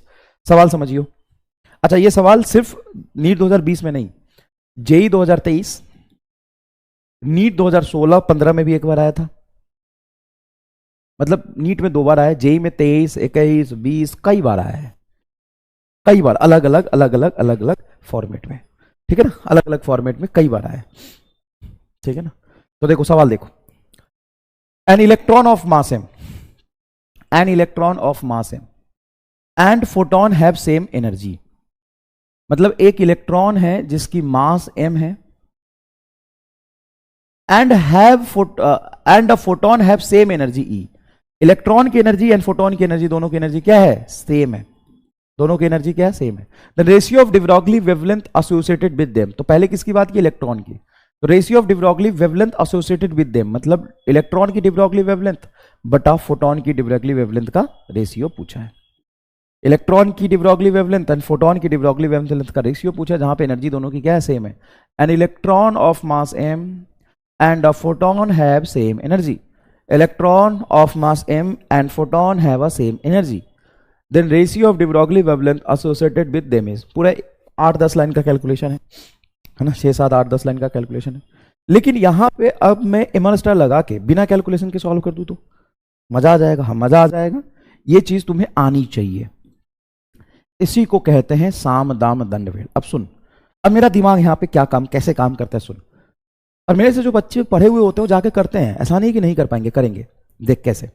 वो कहेंगे कि सर यहां पे डिब्रॉगली वेवलेंथ का रेशियो है, मतलब ऊपर वेवलेंथ नीचे भी वेवलेंथ, हाँ अगर ये इलेक्ट्रॉन का वेवलेंथ बटा फोटोन का वेवलेंथ, तो वेवलेंथ बटा wavelength unit and dimension less आना चाहिए, हाँ तो 4 ऑप्शन में जो यूनिट एंड डायमेंशन लेस आएगा वही आंसर बनेगा। एक तो सिंपल चीज है, सेम फिजिकल क्वांटिटी का रेशियो निकाल रहे हो, क्या कर रहे हो, सेम फिजिकल क्वांटिटी का रेशियो निकाल रहे हो, तो हाँ। अब ऑप्शन पहला देखोगे तो मास एनर्जी, एनर्जी में भी मास आएगा, मास से मल्टीप्लाई कर दिया फिर सी से मल्टीप्लाई कर दिया, ये डायमेंशनलेस कभी हो ही नहीं पाएगा, तो बात तो आपकी सही है। देखो एनर्जी में लेंथ आएगा ना बेटा, हाँ सर एनर्जी में लेंथ आएगा, और सी में भी एक लेंथ आएगा, हाँ ऊपर लेंथ है नहीं, लेंथ और लेंथ मल्टीप्लाई हो जाएगा, मतलब डायमेंशनलेस कभी आ ही नहीं पाएगा। सर इधर एनर्जी में एक लेंथ आएगा, हाँ इधर मास है, हाँ तो एनर्जी का लेंथ तो बच ही जाएगा, ये डायमेंशनलेस हो ही नहीं पाएगा। एनर्जी में मास आएगा, लेंथ आएगा, ये मास से मास कट सकता है, ये लेंथ से लेंथ कट सकता है, एक ही ऑप्शन सुटेबल और थोड़ा सा सेंसिबल बन रहा है, मतलब सी इज योर आंसर, खत्म, आंसर ऑप्शन सी। और ये देख के पता चल गया, कैसा लगा बताओ ये मास्टर, कैसा लगा, और यही चीज तुमको सीखना है भाई ये सीखना अच्छी बात है, सीखना, इतना दिमाग तुम्हारा चलना चाहिए। नीट में कोई बच्चा इस सवाल को 5 मिनट लगा के करेगा, तू सिर्फ देख के बता सकता है। देखो, देखो क्या, समझना पड़ेगा तुम्हें। सी है तुम्हारा स्पीड ऑफ लाइट, स्पीड में लेंथ होता है ना, अरे स्पीड ऑफ लाइट का डायमेंशन होगा एल टी माइनस वन, तो सी में एक लेंथ होता है, हाँ, मास और एनर्जी में लेंथ होगा, तो लेंथ लेंथ मल्टीप्लाई हो गया, इसका मास एनर्जी का मास मल्टीप्लाई होगा, तो सारे डायमेंशन मल्टीप्लाई होकर कट ही नहीं रहे। एनर्जी में एक लेंथ होगा, हाँ, और सी में भी लेंथ होगा, दोनों लेंथ लेंथ नीचे मल्टीप्लाई होकर डायमेंशन कट ही नहीं रहा है। यहाँ पे लेंथ होगा, यहाँ पे नीचे लेंथ है ही नहीं, तो एक लेंथ बच जाएगा, डायमेंशन कट ही नहीं रहा है। इसमें डायमेंशन काट के दिखा देता हूं, देखो सी है तो सी नीचे हो जाएगा L T minus one, speed of light का डायमेंशन। एनर्जी का डायमेंशन होता है M L two T minus two बटा नीचे मास का पावर हाफ। हाँ सर ठीक है, सी हो गया एल टी माइनस वन, नीचे है सी तो L T minus one, energy होगा M L two T minus two, नीचे मास, मास से मास कट गया। अब L two T minus two है, अब L two T minus two का पावर हाफ करोगे तो एल स्क्वायर का पावर हाफ मतलब एल, टी का power minus two power half मतलब टी का पावर माइनस वन, तो ये बनेगा एल टी माइनस वन, नीचे एल टी माइनस वन है, कट गया। और ये देखने की जरूरत भी कहां पड़ रही है, इसमें डायमेंशन नहीं कट रहा, इसमें नहीं कट रहा, इसमें नहीं कट रहा, सेंसेबल ऑप्शन यही दिख रहा है। बताओ, अब बताओ, तो मजा आ गया, अब करना भी सीख लो, करना भी सीख लो। आओ, तुम्हें इलेक्ट्रॉन और फोटोन के डिब्रोगली वेवलेंथ का रेशियो निकालना है। अब देखो, सबसे पहले तुम ये बात करो कि lambda is equal to H by P, ये किसके लिए वैलिड है, इलेक्ट्रॉन के लिए, फोटोन के लिए, कि दोनों के लिए? Lambda is equal to H by P किसके लिए वैलिड है, इलेक्ट्रॉन के लिए, फोटोन के लिए, कि दोनों के लिए?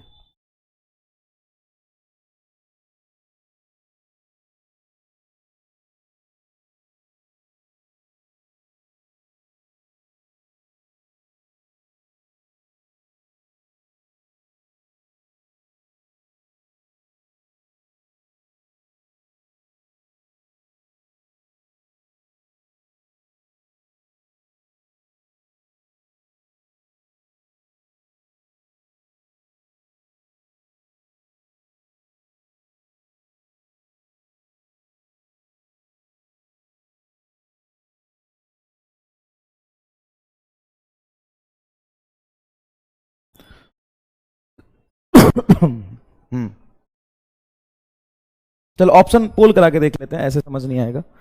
ए valid for both, B valid for electron, C valid for photon, ठीक है, ठीक है, पोल करा के देख लेते हैं। चलो पोल कर लो, for both, valid for electron, valid for photon, बताओ।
चलिए चलिए, तो बड़े दुख के साथ मुझे ये बताना पड़ रहा है कि आपने 11th में भी ये चीजें पढ़ी है, 12th में भी चीजें पढ़ी है, फिर भी आप गलत कर रहे हैं। ये जो सारी आपकी हंसी है वो जो खिलखिलाता हुआ चेहरा है 2 मिनट में एकदम कद्दू जैसा, भंटे जैसा शकल बना के कमेंट करना शुरू कर दो, क्योंकि ये सिर्फ और सिर्फ इलेक्ट्रॉन के लिए वैलिड है, दोनों के लिए वैलिड नहीं होता है। तो ऑप्शन बी इज करेक्ट। आओ, और सिर्फ 12% लोगों का सही है, 70% लोगों का गलत है। खत्म, टाटा बाय। अब जल्दी से भंटे जैसा मुंह बनाओ, ऐसे यही यही यही, सिर्फ इलेक्ट्रॉन के लिए, क्योंकि ये डिब्रोगली वेवलेंथ को हम मैटर वेवलेंथ कहते हैं। एंड मैटर वेवलेंथ ये सिर्फ मैटर के लिए सही है, फोटोन के लिए सही थोड़ी ना है। Not valid for photon, not valid for photon, only valid for, only valid for electron. ये मैटर वेवलेंथ है। सर फोटोन मैटर नहीं, नहीं फोटोन तो मासलेस है।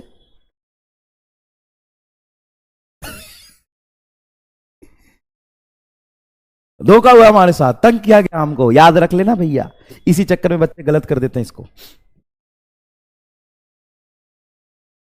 ये फोटोन के लिए सही नहीं है।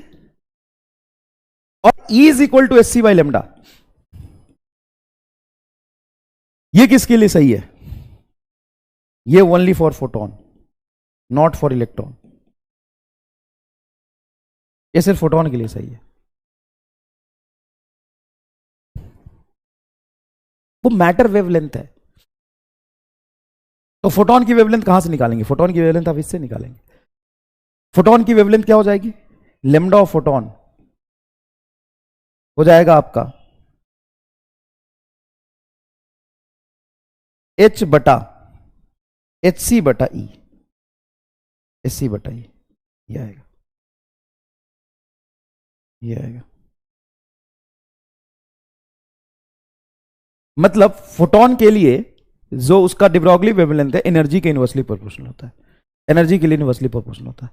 यहां से देखना, लेमडा ऑफ मैटर मतलब electron is equal to H by P, और P को आप लिख सकते हो रूट अंडर 2m के, root under 2m kinetic energy, energy है इसका, मतलब टोटल एनर्जी उसका, इलेक्ट्रॉन की एनर्जी E आएगी, तो E। तो यहां पे इलेक्ट्रॉन के लिए जो डिब्रोगली वेवलेंथ के अंदर क्या आया है? रूट E आया है। मतलब इलेक्ट्रॉन का de Broglie wavelength inversely proportional root of E होता है, जबकि फोटोन का de Broglie wavelength inversely proportional to energy होता है। देखो,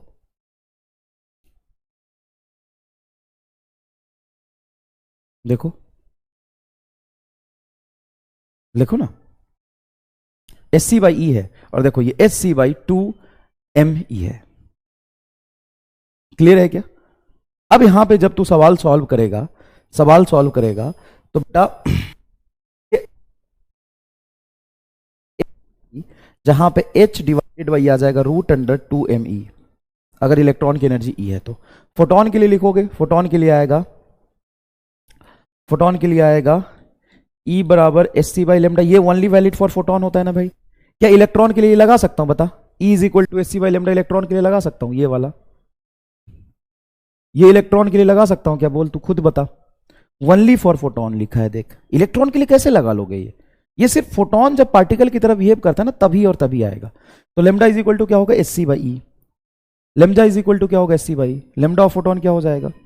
एस सी बाई ई। अब दोनों को डिवाइड कर दो, लेमडा ऑफ इलेक्ट्रॉन बटा lambda of photon, lambda of electron बटा लेमडा ऑफ फोटोन। ये क्या है? H by root under 2m E, और ये क्या है?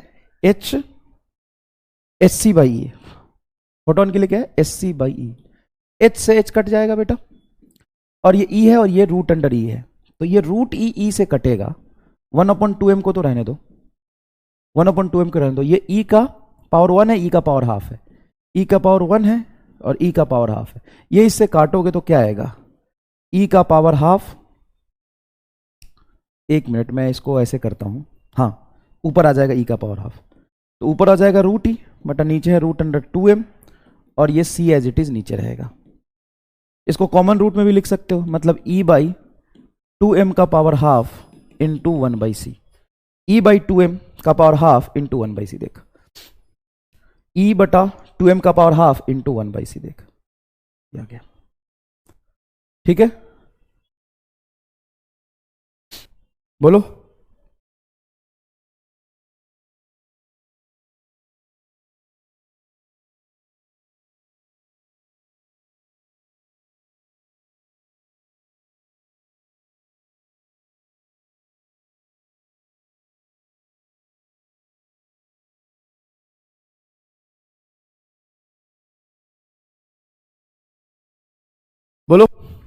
मैं इसको फिर से प्रूव कर दूं क्या?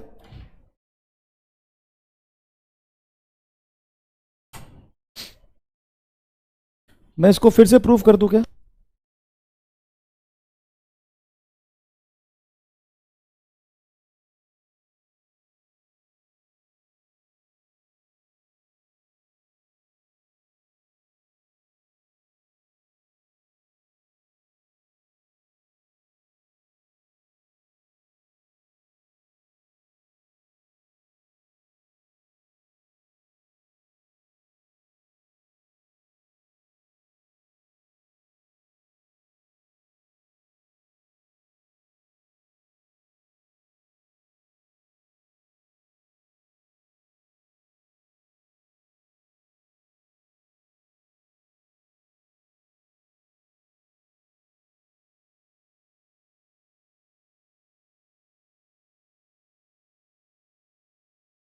सॉरी सॉरी सॉरी, मैं इसको फिर से प्रूव कर दूं क्या? देख भाई, सुनना सुनना, जब तू बात करेगा ना फोटोन के लिए,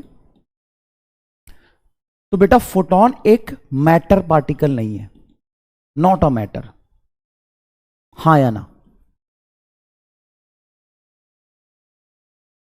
क्यों नहीं है मैटर पार्टिकल? क्योंकि फोटोन मासलेस होता है।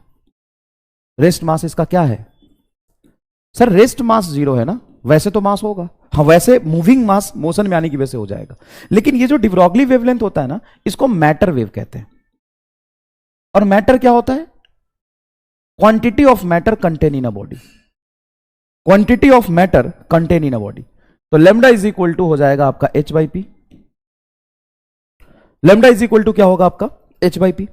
और पी को एक इलेक्ट्रॉन के लिए आप यहां पे पी को रूट अंडर 2 me लिख सकते हैं, है ना भाई, लिखा ही है इलेक्ट्रॉन के लिए, हाँ तो इलेक्ट्रॉन के लिए लगा सकते हैं। अब जब डिब्रॉगली वेवलेंथ फोटोन के लिए लिखोगे, तो फोटोन की जो वेवलेंथ होगी वो एस सी बाई लेमडा से निकलेगी, लेमडा ऊपर चला जाएगा तो ये क्या आएगा? S C by. अब सोचो, इसमें फोटोन के लिए de Broglie wavelength inversely proportional to E आता है, जबकि इलेक्ट्रॉन के लिए डिब्रॉगली वेवलेंथ, अगर मैं देखूं, इलेक्ट्रॉन के लिए डिब्रॉगली वेवलेंथ 1/√E आता है, 1/√E आता है। देखो, इलेक्ट्रॉन के लिए डिब्रॉगली वेवलेंथ 1/√E आता है, और फोटोन के लिए de Broglie wavelength proportional to, inversely proportional to E आता है। देखो ना भाई, सर ये तो गजब ही चीज है। हाँ, तो एक काम करो, क्या मैं यहां से इलेक्ट्रॉन के डिब्रॉगली वेवलेंथ का whole square proportional to 1/E लिख सकता हूं? हाँ सर लिख सकते हो। और फोटोन के लिए de Broglie wavelength inversely proportional to ई होगा? हाँ होगा।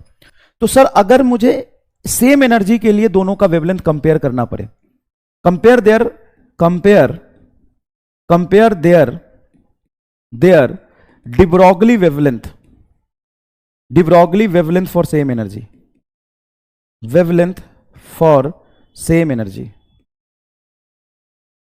डिब्रॉगली wavelength for same energy, compare their de Broglie wavelength for same energy, compare करना है। तो 1/E, 1/E इसका और 1/E इसका कंपेयर करोगे, तो de Broglie wavelength of photon is proportional to de Broglie wavelength of electron का होल स्क्वायर। कितने लोगों को यह समझ में आया? कमेंट बॉक्स में आग लगा दो फटाफट, कितने लोगों को यह समझ में आया? सर ऐसा होता है क्या? हाँ, नीट और जेई दोनों में सवाल पूछा है, नीट और जेई दोनों में सवाल पूछा है।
चलिए बताइए प्लीज, ऐसे सवाल सच में पूछे गए हैं क्या?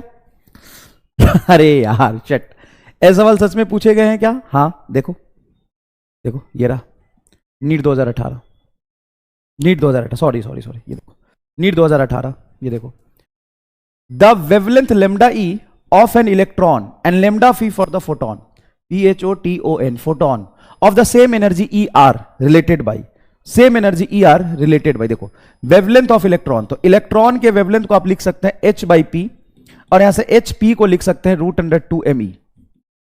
क्लियर है क्या? इलेक्ट्रॉन का वेवलेंथ आ गया। जब भी इलेक्ट्रॉन का वेवलेंथ आए तो मैटर वेवलेंथ आप यूज कर लीजिएगा। फोटोन की बात आए तो फोटोन की एनर्जी होती है SC/λ, लेमडा ऑफ फोटोन क्या हो जाएगा? SC/E, ये रिलेशन आ गया। अब दोनों को कंपेयर करना है। सेम एनर्जी के लिए कैसे कंपेयर करें? तो यहां पर देखो बेटा, SC कांस्टेंट, अगर प्रोपोर्शनल साइन देखना है तो lambda of photon proportional to 1/E लिख सकते हो, और यहां पर lambda of electron proportional to 1/√E आ सकता है। प्रोपोर्शनल, मैं इक्वल नहीं बोल रहा हूं, क्या बोल रहा हूं बेटा? प्रोपोर्शनल बोल रहा हूं। तो ठीक है, तो सिर्फ E को रखोगे तो ये इधर आ जाएगा, लेमडा ऑफ इलेक्ट्रॉन का whole square is proportional to 1/E। दोनों का एनर्जी सेम है क्या? सेम एनर्जी, एनर्जी सेम है तो इक्वेशन 1 और इक्वेशन 2 इक्वल कर दो, तो लेमडा ऑफ इलेक्ट्रॉन का whole square proportional to lambda of photon, या lambda of photon is proportional to lambda of electron का होल स्क्वायर। देखो ये आ गया, देखो आ गया।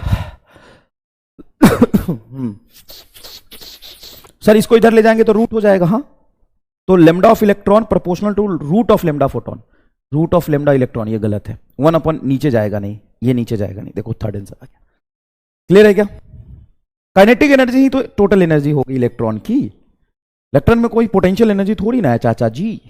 चलिए ये देखिए 1995 का जोरदार सवाल, electron of mass m when oscillated through the potential difference V, the de Broglie wavelength is lambda. The de Broglie wavelength associated with a proton of mass capital M oscillated to the same potential difference will be. Okay, patiently सवाल को थोड़ा रुक के आराम से attempt करना। Electron of mass m when oscillated through the potential difference V has de Broglie wavelength lambda. तो electron के लिए de Broglie wavelength लिखोगे H/√2mke को लिख सकते हैं Q डेल्टा V, लिख सकते हैं क्या? हाँ सर, इलेक्ट्रॉन की अगर हम बात कर रहे हैं तो H को H रहने दो, √2m चार्ज ऑफ इलेक्ट्रॉन होता है E, एंड पोटेंशियल डिफरेंस तुम्हारा V है, पोटेंशियल डिफरेंस क्या है? V है, तो ये यूज कर सकते हैं। बाद में कह रहा है कि de Broglie wavelength of a proton of mass capital M oscillated through same potential, तो जब de Broglie wavelength of proton लिखोगे तो H डिवाइडेड बाई, ये किसी भी चार्ज के लिए de Broglie wavelength है जिसको हमने डेल्टा V से एक्सेलरेट किया है, तो यहां पे आ जाएगा H divided by √2 capital M EV, क्योंकि प्रोटॉन का भी चार्ज तो सेम ही होता है, हाँ प्रोटॉन का मास कैपिटल M अलग है, दोनों को डिवाइड करोगे बेटा H से H कट जाएगा, V से V कट जाएगा, E से E कट जाएगा, 2 से 2 कट जाएगा, तो इलेक्ट्रॉन बटा प्रोटॉन इज इक्वल टू, ये मास नीचे ये मास ऊपर, कैपिटल M बटा स्मॉल m। प्रोटॉन की de Broglie वेवलेंथ पूछी है तो लेमडा ऑफ प्रोटॉन को यहां लाते हैं, √स्मॉल m बटा capital M into lambda of electron, ये आ जाएगा। बताओ कौन सा आंसर आएगा? फोर्थ आ रहा है क्या?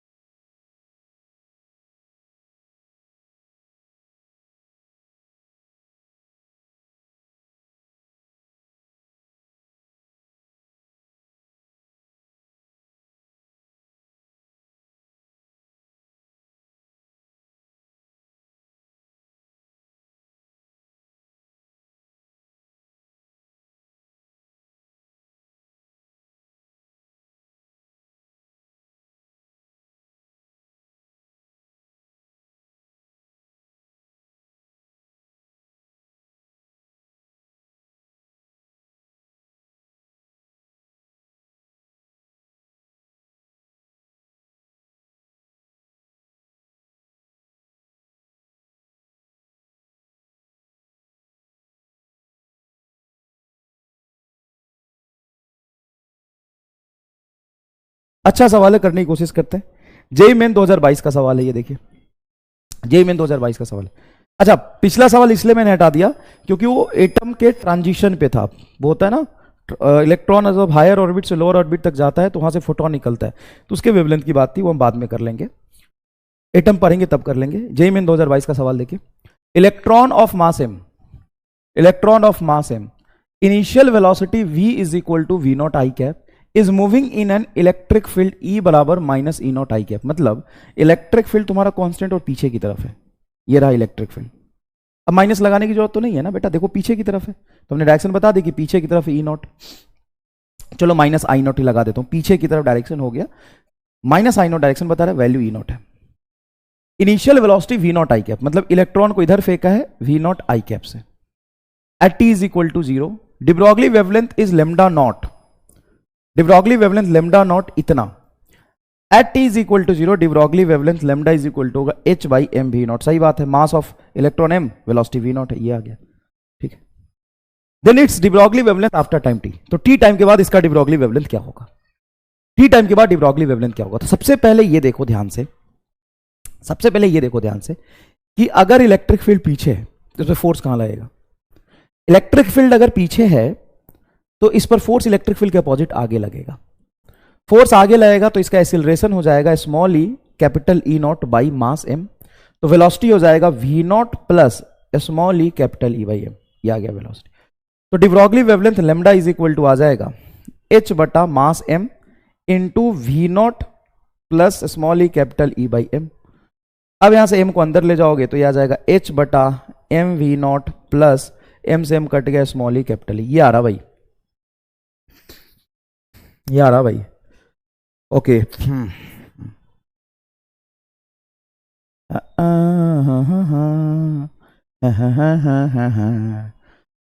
लेमडा नॉट है h बटा एम वी नॉट, ओके।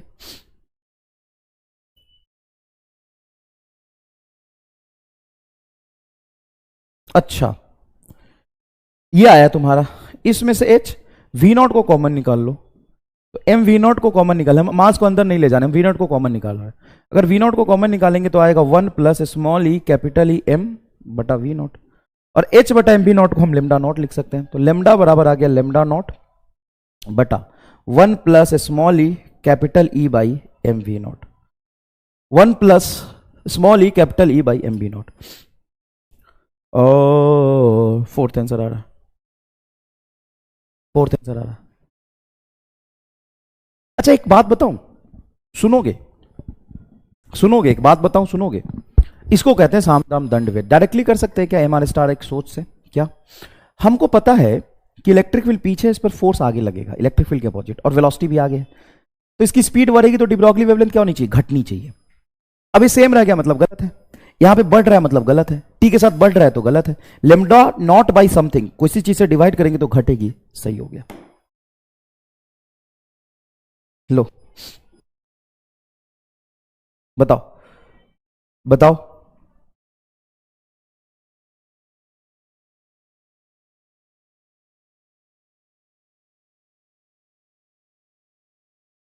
बताओ,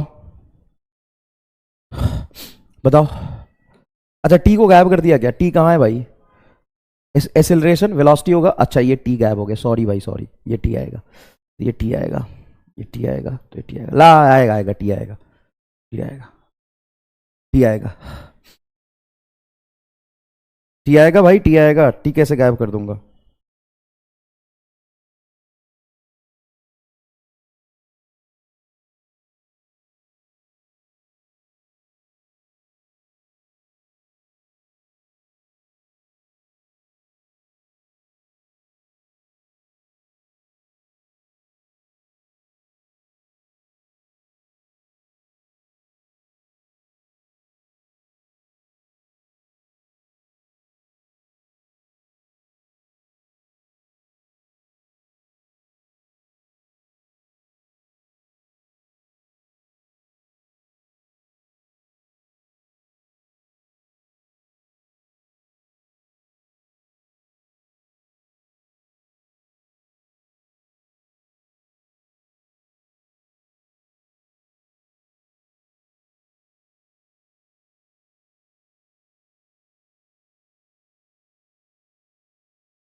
सही है क्या,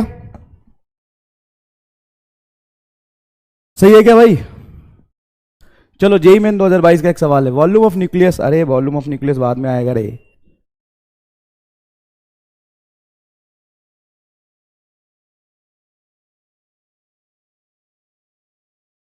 चलो ये सवाल करो भाई, जेई मेन 2020 का सवाल है।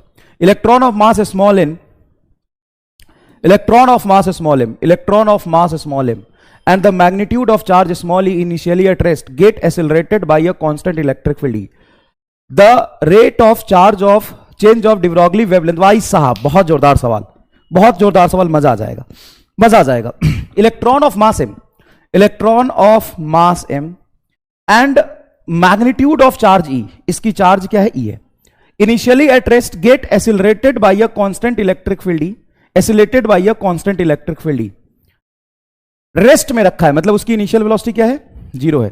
हम इसको एसिलरेट किससे कर रहे हैं, कांस्टेंट इलेक्ट्रिक फील्ड से कर रहे हैं। Rate of change of de Broglie wavelength of the electron at a time t ignoring relativistic effect. Relativistic effect मतलब इसका मास स्पीड के साथ वेरी नहीं करेगा, उसको इग्नोर करना है। अब देखो ध्यान से, जब इनिशियल वेलोसिटी 0 है तो इलेक्ट्रिक फील्ड के अपोजिट डायरेक्शन में इस पर फोर्स लगेगा स्मॉल ई कैपिटल ई, तो इसका एसिलरेशन हो जाएगा small E capital E by M, तो इसका वेलोसिटी हो जाएगा small E capital E by M into T. मानते हो ये बात, मानते हो ये बात? हाँ सर मानते हैं ये बात। ये वेलोसिटी हो गया, तो de Broglie वेवलेंथ क्या आ जाएगा, वो आ जाएगा h बटा m इंटू वी, वी की वैल्यू ये है, small E capital E by M into T, M से एम कटेगा, h बटा small E capital into T आ गया, ये लेमडा आ गया। अब इसको डिफरेंशिएट कर दो विथ रिस्पेक्ट टू टाइम, इसको डिफरेंशिएट कर दो विथ रिस्पेक्ट टू टाइम, तो डी लेमडा बटा D T rate of change in de Broglie wavelength with respect to time is equal to आएगा h बटा small E capital E minus 1 upon T square, 1 upon T का differentiation यही तो आता है। Yes, अब देखो आंसर कौन सा आएगा, थर्ड। मजा आ गया कि ना बोल, माइनस एच बटा small E capital E and T square, small E capital E T square, ये रहा, ये रहा आंसर, ये रहा आंसर, ये रहा आंसर। बताओ कैसा सवाल था, बोलो।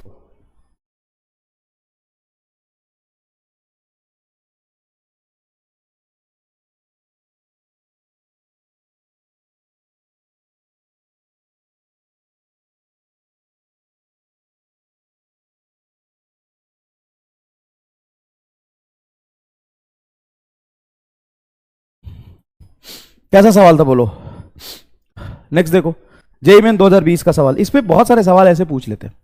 क्या है, electron is moving initially with velocity V not I cap V nought J cap uniformly electric field, और इलेक्ट्रिक फील्ड के में लगा दिया। Initial velocity of the de Broglie wavelength is lambda nought, mass of the electron is m, find the wavelength of electron as a function of time, as a function of time, यही पूछेगा। तो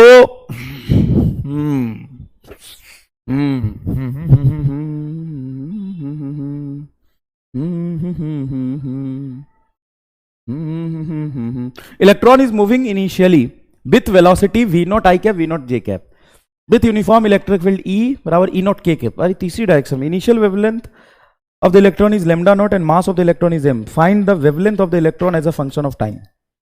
Okay. Okay.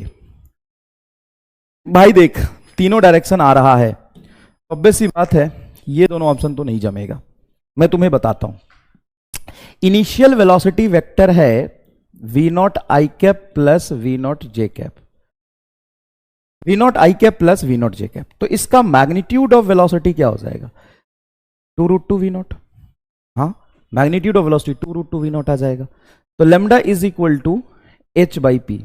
h क्या है sir, h तो h ही है, mass m √2 v naught, ये de Broglie wavelength initial आ जाएगा लेमडा नॉट।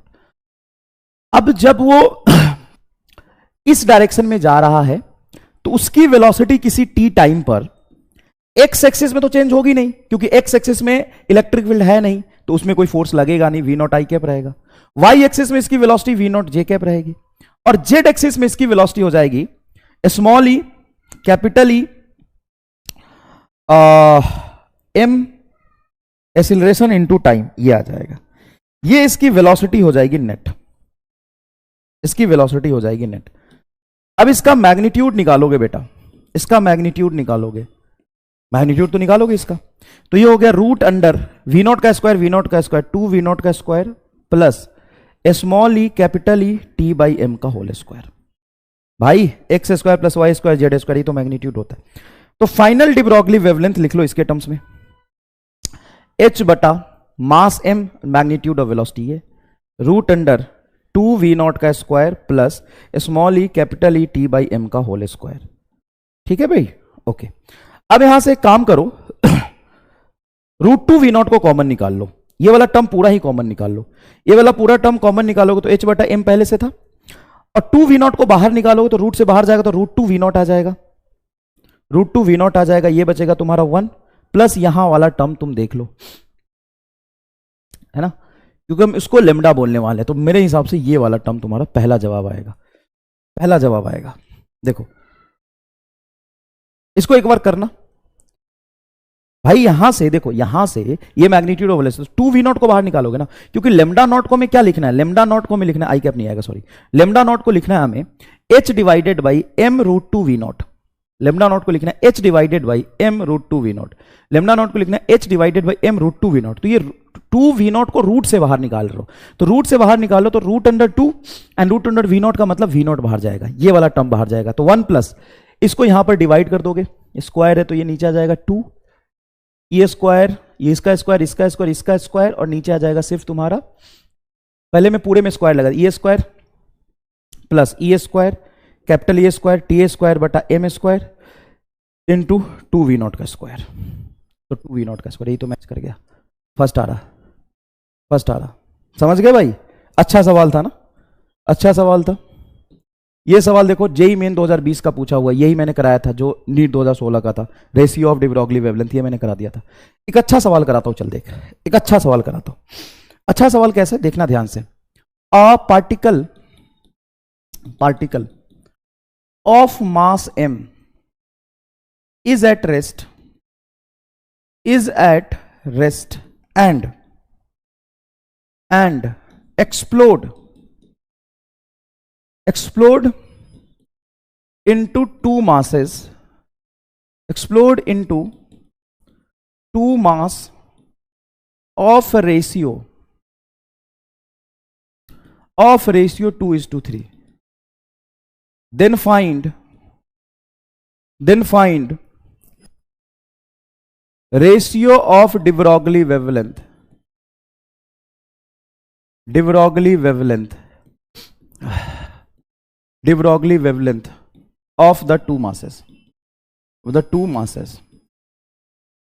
सवाल क्या है कि एक कैपिटल एम का मास रेस्ट में था, अचानक से इंटरनल फोर्स की वजह से, एक्सप्लोड का मतलब होता है बाहर से किसी ने पत्थर नहीं मारा, इंटरनल फोर्सेस की वजह से m1 एंड m2 दो मासेस में टूट गया है, जिनके मासेस का रेशियो पता है, वेलोसिटी हमें निकालनी पड़ेगी। Then find ratio of de Broglie wavelength of these two masses, है ना। पहला ऑप्शन है 2:3, दूसरा ऑप्शन है 3:2, तीसरा ऑप्शन है 1:1, चौथा ऑप्शन है 4:9। बताओ, करो, सॉल्व करो। तो एक बार पोल क्रिएट कर रहा हूं, ध्यान से सॉल्व करना, ध्यान से सॉल्व करना, बहुत बढ़िया सवाल है, बहुत बढ़िया सवाल है, ध्यान से सॉल्व करना बस।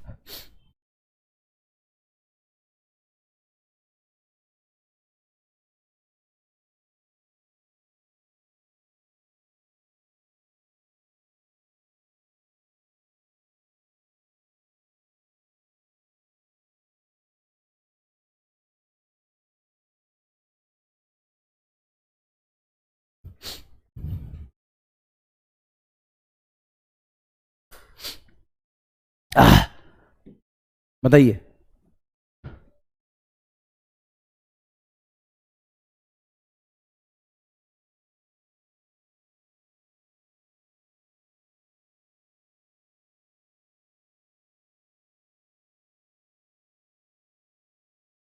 बताओ, सही आंसर आएगा सी।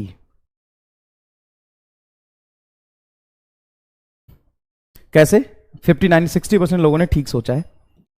चाहे ये कितने भी मासेस के रेशियो में टूटे, इनिशियल मोमेंटम कितना था सिस्टम का, 0, तो फाइनली भी मोमेंटम 0 होगा। फाइनल मोमेंटम 0 करने के लिए जितने मोमेंटम से ये आगे जाएगा उतने ही मोमेंटम से ये पीछे जाएगा।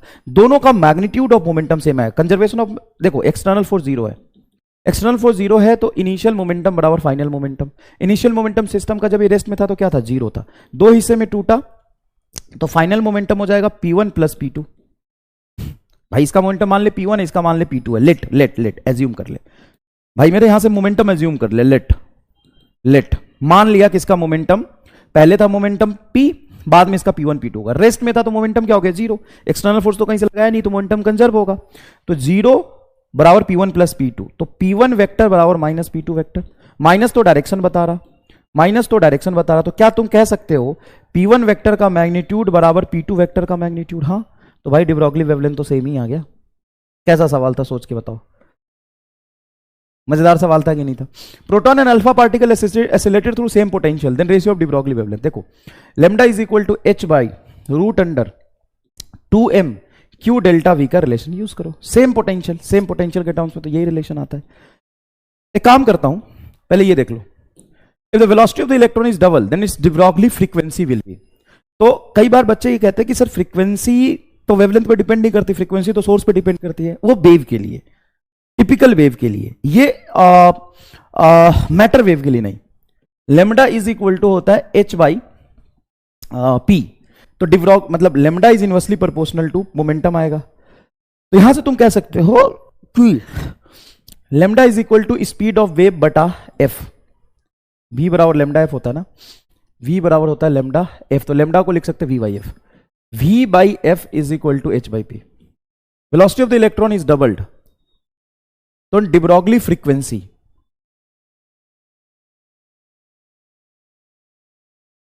मतलब तुम ऐसे समझो ना, lambda is equal to h by P, h बटा एम भी लिख सकते हैं इसको, तो lambda is inversely proportional to velocity of electron, velocity of electron यहां पे लिखा है, ये अलग चीज है, तो frequency is directly proportional to velocity of electron आएगा। सर आप यहां पे कुछ कंफ्यूज हो रहे थे, हाँ मैं कंफ्यूज हो रहा था, ये वेव की velocity of matter wave, velocity of matter wave and velocity of electron, दोनों सेम चीज तो नहीं है ना, दोनों सेम चीज तो नहीं है ना, दोनों सेम चीज तो नहीं है ना, दोनों सेम चीज तो नहीं है ना, नहीं, तो सिर्फ तुम ये समझो, तुम ये समझो कि lambda is equal to h by M भी होता है, lambda is equal to h by M भी होता है, lambda inversely proportional to velocity, then de Broglie frequency is directly proportional to velocity, velocity को क्या कर रहे हैं डबल कर रहे हैं, तो फ्रीक्वेंसी क्या हो जाएगा डबल्ड हो जाएगा।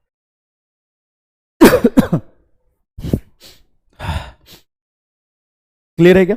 अच्छा एक सवाल और सुनो, एक सवाल और सुनो, मैं तीन पार्टिकल लेता हूं, proton, deuteron and alpha particle,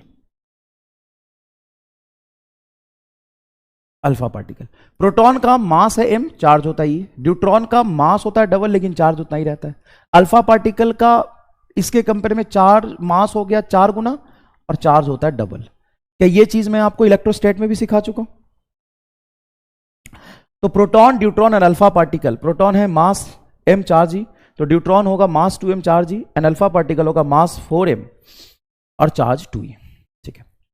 are moving with same momentum, moving with same momentum, moving with same momentum, momentum लिख रहा हूं, थोड़ा रुक जा, इसकी 4 कॉपी बनाऊंगा।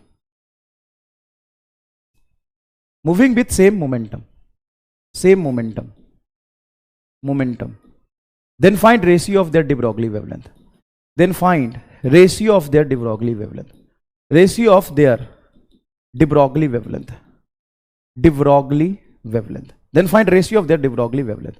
तो बता de Broglie wavelength का रेशियो क्या होगा? ये सवाल तुमको वैसे नहीं लग रहा, जब 3 अलग अलग पार्टिकल को मैग्नेटिक फील्ड में फेंका है तो उसके रेडियस ऑफ सर्कुलर पाथ निकालो क्या होगा, तो यहां पे lambda of proton, lambda of deuteron and lambda of alpha particle 1:1:1 आएगा। क्यों? क्योंकि लेमडा इज इक्वल टू होता है h बाई पी। दुनिया का कोई भी पार्टिकल लो, अगर सबका मोमेंटम सेम कर दोगे तो सबका de Broglie वेवलेंथ सेम आएगा, बोलो हाँ कि ना? यस। अब दूसरा सवाल देखो, proton, deuteron, alpha particle are moving with same speed, then find ratio of de Broglie wavelength, ratio of de Broglie wavelength, de Broglie wavelength. तो क्या लिखोगे sir? Lambda is equal to होता है h बाई एम भी, आप कह रहे हो स्पीड सेम है, de Broglie वेवलेंथ सेम होता है, तो इनवर्सली प्रोपोर्शनल टू मास आ जाएगा। हाँ, तो lambda of proton is to lambda of deuteron is to lambda of alpha particle बराबर इनवर्सली प्रोपोर्शनल टू मास, तो इसका मास m, इसका मास 2m, इसका मास 4m। तो काम करो 4 से तीनों में मल्टीप्लाई कर दो, तो इसका रेशियो हो जाएगा 4:2:1। ले जी ले अपनी जिंदगी। अब आगे देख, proton neutron alpha particle moving with same kinetic energy, then find ratio of their de Broglie wavelength, ratio of their de Broglie wavelength।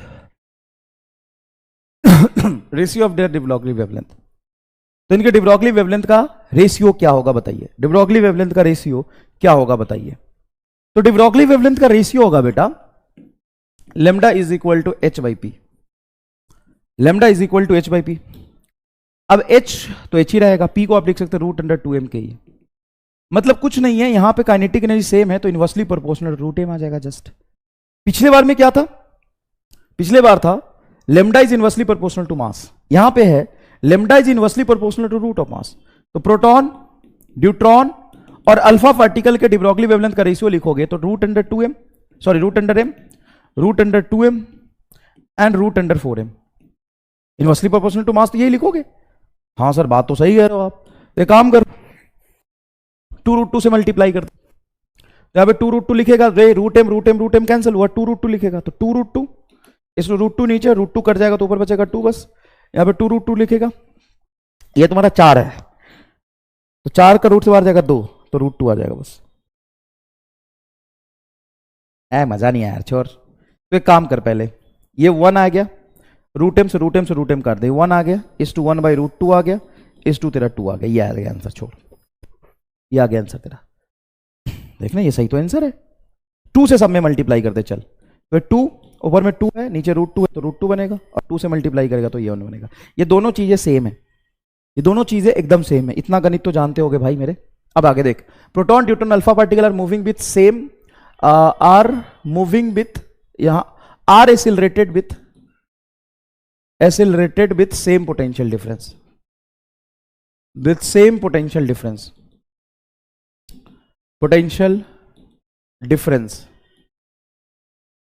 then find ratio of de Broglie wavelength। ये सवाल करते करते तुम्हें कुछ याद आया, मैग्नेटिज्म में ऐसा सवाल किया था हमने, lambda is equal to h बटा √2m, काइनेटिक एनर्जी को q डेल्टा वी लिखोगे, तो डेल्टा वी सेम, तो lambda is inversely proportional to 1/m into q के रेशियो में आ जाएगा। अब बताओ ये कितने सवाल हो गए, अब कहने को बेटा ये कितने सवाल हो गए, सोच कितने सवाल हो गए, एक मोमेंटम सेम करके सबका निकाल दिया। अच्छा तो चारों सवाल में पार्टिकल सेम है, हाँ, लेकिन de Broglie वेवलेंथ का रेशियो अलग अलग क्यों आया है, क्योंकि de Broglie वेवलेंथ का रेशियो इस बात पे तो डिपेंड करता है कि कंडीशन क्या गिवन है, de Broglie वेवलेंथ का रेशियो इस बात पे डिपेंड करता है कि कंडीशन क्या गिवन है। ये सवाल करा दिया बेटा तुम्हें। Alpha particle moving in a circular path of radius इतना, alpha particle moving in a circular path of radius इतना, in the presence of the magnetic field इतना, then de Broglie wavelength associated with the particle will be, देखो lambda is equal to होता है h बटा p, p को हम m भी लिख सकते हैं। अब कोई भी चार्ज पार्टिकल अगर मैग्नेटिक फील्ड में सर्कुलर पाथ पे घूम रहा है तो उसको सर्कुलर पाथ पे घूमने के लिए इतना फोर्स चाहिए, इतना फोर्स कौन देगा, इतना फोर्स देगा तुम्हारा मैग्नेटिक फोर्स। बेटा यहां से v से v² काटोगे, m भी आ गया तुम्हारा p, p is equal to लिखोगे QBr, लिखोगे क्या, हाँ सर, तो लैम्डा इज इक्वल टू हो जाएगा h बटा QBr, h की वैल्यू हम जानते हैं, हाँ, अल्फा पार्टिकल की चार्ज की वैल्यू जानते हैं, हाँ, मैग्नेटिक फील्ड दिया हुआ है, ये रहा मैग्नेटिक फील्ड, रेडियस दिया हुआ है, हाँ रेडियस दिया हुआ है, क्या de Broglie वेवलेंथ यहां से निकल जाएगा, थोड़ा मुश्किल होगा कैलकुलेशन, लेकिन निकल जाएगा कि नहीं निकल जाएगा, हाँ में ना, हाँ या ना में जवाब दो भाई। h की वैल्यू हम जानते हैं, चार्ज की वैल्यू अल्फा पार्टिकल के लिए 2e होता है, मैग्नेटिक फील्ड इतना weber per metre square SI unit में दिया हुआ है, ये सेंटीमीटर में दिया हुआ है, इसको SI यूनिट में चेंज कर लेना, निकल जाएगा कि नहीं, हाँ थोड़ा कैलकुलेशन होगा लेकिन निकल जाएगा ना भाई। de Broglie wavelength associated with electron moving in nth state of hydrogen atom is directly proportional, याद कर चाचा, ये पढ़ाया था मैंने तुम्हें, याद कर चाचा, ये याद कर, ये पढ़ाया था कि नहीं पढ़ाया था, पढ़ाया था कि नहीं पढ़ाया था, कि de Broglie wavelength for electron in nth orbit of hydrogen atom, nth orbit of hydrogen atom,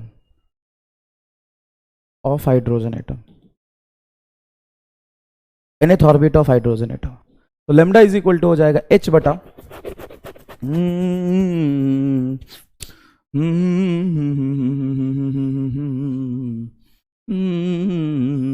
MB, ठीक है। एमबी, एमबी को हम लिख सकते हैं रूट अंडर 2m ई। ई टोटल एनर्जी इलेक्ट्रॉन का nth ऑर्बिट में क्या होता है? 13.6 डिवाइडेड बाई एन स्क्वायर। बोल होता है कि नहीं?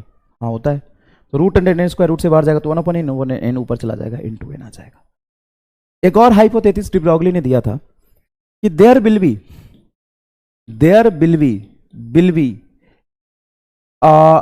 इन de Broglie wave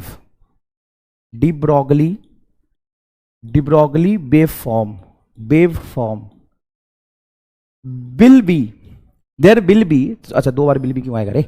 there will be in de Broglie wave form in nth orbit of atom, nth orbit of atom. मतलब मान लो कि कोई ये तीसरे ऑर्बिट में घूम रहा है, मान ले कौन से ऑर्बिट में घूम रहा है? तीसरे ऑर्बिट में घूम रहा है, थर्ड ऑर्बिट में। तो थर्ड ऑर्बिट में 3 वेव फॉर्म बनाएगा। एक कंप्लीट वेव ये बना, दूसरा कंप्लीट वेव ये बना, ज्यादा बड़का बन गया, हट। एक वेव फॉर्म ये बना, हाँ अब इतना साइज ठीक है। दूसरा वेव फॉर्म देखिए बेटा, ये बना, तीसरा वेव फॉर्म ये बना। और ये क्या हमको नहीं आ रहा? अबे चमन चोमू, ये वेव नहीं होता है। हाँ तो ये वेव ना भलाई, ये उई मिनिमा से मिनिमा, फिर नीचे से मिलाया तो एक वेव फॉर्म, 2 वेव फॉर्म और 3 वेव फॉर्म। थोड़ा ऐसा ऐसा बना दूंगा तो सुंदर दिखेगा। ले ये थोड़ा सुंदर दिखा कि नहीं? हाँ ये फोटो बनाया था डी ब्रॉगली चचा ने, ये फोटो बनाया था डी ब्रॉगली चचा ने। क्या बनाया था कि there will be n wave in nth orbit, nth orbit में n वेव बनेगा। ये थोड़ा बेबा, ये बेबा बेब्स ये बेबे n वेव। अच्छा था ओके था अब एक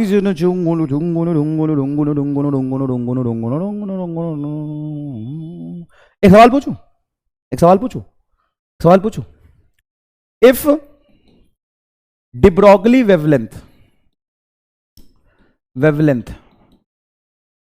of electron in 5th orbit of atom is lambda, then find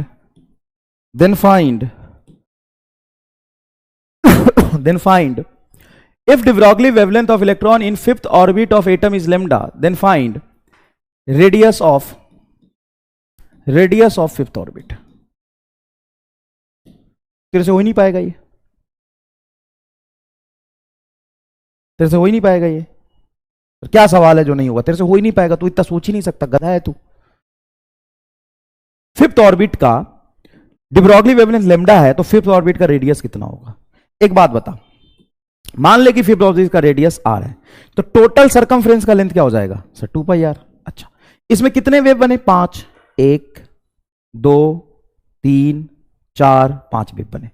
तो एक वेव लेंथ है लेमडा, तो 5 वेव बने तो 5 लेमडा लिख सकते हैं। हाँ तो R बराबर होगा 5 लेमडा बटा 2π।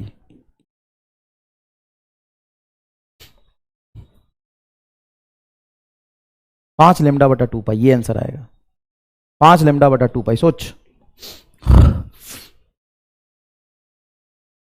5 लेमडा बटा 2π।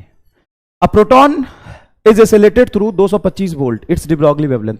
तो प्रोटॉन का डी ब्रॉगली वेवलेंथ होता है 0.286 चाचा बटा रूट भी हो जाएगा 225 रूट के अंदर जाएगा तो 15, तो 0.286 बटा 15 एंगस्ट्रम। तो सॉल्व कर लियो। Of the following having the same kinetic energy, one which has the largest wavelength। अच्छा सेम काइनेटिक एनर्जी है, तो सेम काइनेटिक एनर्जी में लेमडा इज इक्वल टू होता है h बटा रूट अंडर 2m के ई। तो सेम काइनेटिक एनर्जी होगा तो de Broglie wavelength inversely proportional to mass होगा। तो बोला है लार्जेस्ट, तो उसी का वेवलेंथ सबसे ज्यादा होगा जिसका मास कम होगा। सबसे मास कम किसका होता है? इलेक्ट्रॉन का। ये भी पूछने वाली बात है। चौथा आंसर हो तो चौथा de Broglie wavelength, the de Broglie wavelength lambda associated with a proton increases by 25%, its momentum decreases by p naught। then तो लिख ले भाई, then its momentum decreases by p naught, then initial momentum was। अब ये सवाल बहुत बढ़िया है, सवाल क्या है, बहुत बढ़िया है। और इसको अटेम्प्ट करते ढंग से समझाता हूं। The de Broglie wavelength lambda associated with a proton increases by 25% when its momentum is decreases by p naught। when आएगा, when सवाल पूरा पढ़ना एक बार। लैंग्वेज की प्रॉब्लम है सबसे पहले। The de Broglie wavelength lambda associated with a proton increases by 25%, मतलब de Broglie wavelength 25% बढ़ गया।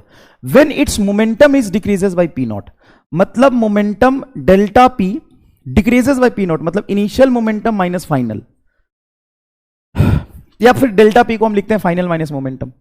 Final momentum minus initial momentum decreases by P not, मतलब माइनस पी नॉट लिखेंगे। घट गया है ना, घट गया है ना, तो माइनस पी नॉट लिखेंगे। जब चेंज इन मोमेंटम तुम्हारा माइनस पी नॉट आया है, तो de Broglie वेवलेंथ चेंज हुआ है तुम्हारा 25%, तो बड़ा चेंज है 25% तो। और मोमेंटम घटा तो de Broglie वेवलेंथ बढ़ेगा। हाँ, तो लेमडा डैश बराबर आएगा लेमडा माइनस 25% ऑफ लेमडा। तो लेमडा डैश बराबर होगा लेमडा प्लस 25%, परसेंटेज हटाओगे तो 25/100 ऑफ लेमडा, ये हो जाएगा लेमडा प्लस 1/4 ऑफ लेमडा, मतलब लेमडा बाई 4। ये लेमडा डैश आ गया, तो लेमडा डैश हो जाएगा तेरा 5 लेमडा बाई 4। फाइनल लेमडा इतना आ गया। Then initial momentum was, initial momentum क्या होगा, तो इनिशियल वेवलेंथ था लेमडा, तो initially lambda is equal to H by p initial लिखेंगे, पहला इक्वेशन। लेमडा फाइनल लिखेंगे h by p final, h by p final, ये दूसरा इक्वेशन होगा। लेमडा फाइनल क्या है, 5 लेमडा बाई 4, तो ये हो जाएगा 5 lambda by 4। 5 lambda by 4 is equal to H by p final. ठीक है भाई, हाँ सर ठीक है। और ये है तुम्हारा एच बराबर लेमडा बाई पी आई। तो काम करो ना, लेमडा की वैल्यू यहां से रख दो, h by p i, lambda की वैल्यू यहां रख दो, 5/4 एच बटा p i is equal to h बटा पी एफ, एच बटा पी एफ। सर रख दिया भाई, रख सकते हैं ना। यहां पे समझे क्या किया, ये दूसरा इक्वेशन है 5 lambda by 4 is equal to H by p f, तो लेमडा की वैल्यू यहां से रख दिया हमने एच बाई पी आई। उससे क्या होगा सर, उससे ये होगा कि एच से एच कट गया। उससे क्या होगा, उससे ये होगा कि फाइनल मोमेंटम बराबर, ये फाइनल मोमेंटम किधर है, फाइनल मोमेंटम बराबर 4 पी आई बाई 5 आ जाएगा। हाँ, उससे क्या होगा, उससे ये होगा कि यहां पे पी एफ की वैल्यू रख दो। पी एफ कितना है, पी एफ है 4 पी आई बटा 5, ये पी एफ के रखो, 4 पी आई बटा 5 माइनस पी आई बराबर माइनस पी नॉट। 5 एलसीएम ले लो, 5 एलसीएम लोगे तो ये हो जाएगा -5 और 4 - 5 minus P I by 5 is equal to minus P naught. तो माइनस से माइनस कट गया, पी आई बराबर 5 P naught, 5 P naught. Third answer आ गया। सर इसमें दिमाग का झुनझुनी बज गया। हाँ, तो दिमाग का झुनझुनी बजेगा, अच्छा सवाल था। दिमाग का झुनझुनी बजा क्या, इसीलिए तो बोला था PhD on de Broglie wavelength, ऐसे ही थोड़ी ना बोला था। तुम्हें क्या लगा मजाक कर रहा था मैं, बताओ तुम्हें क्या लगा मजाक कर रहा था मैं।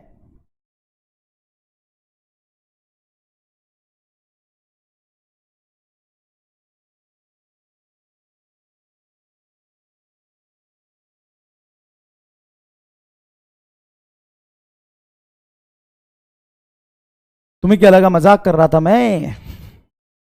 पीएचडी का मतलब लिटरली पीएचडी होता है ना भाई।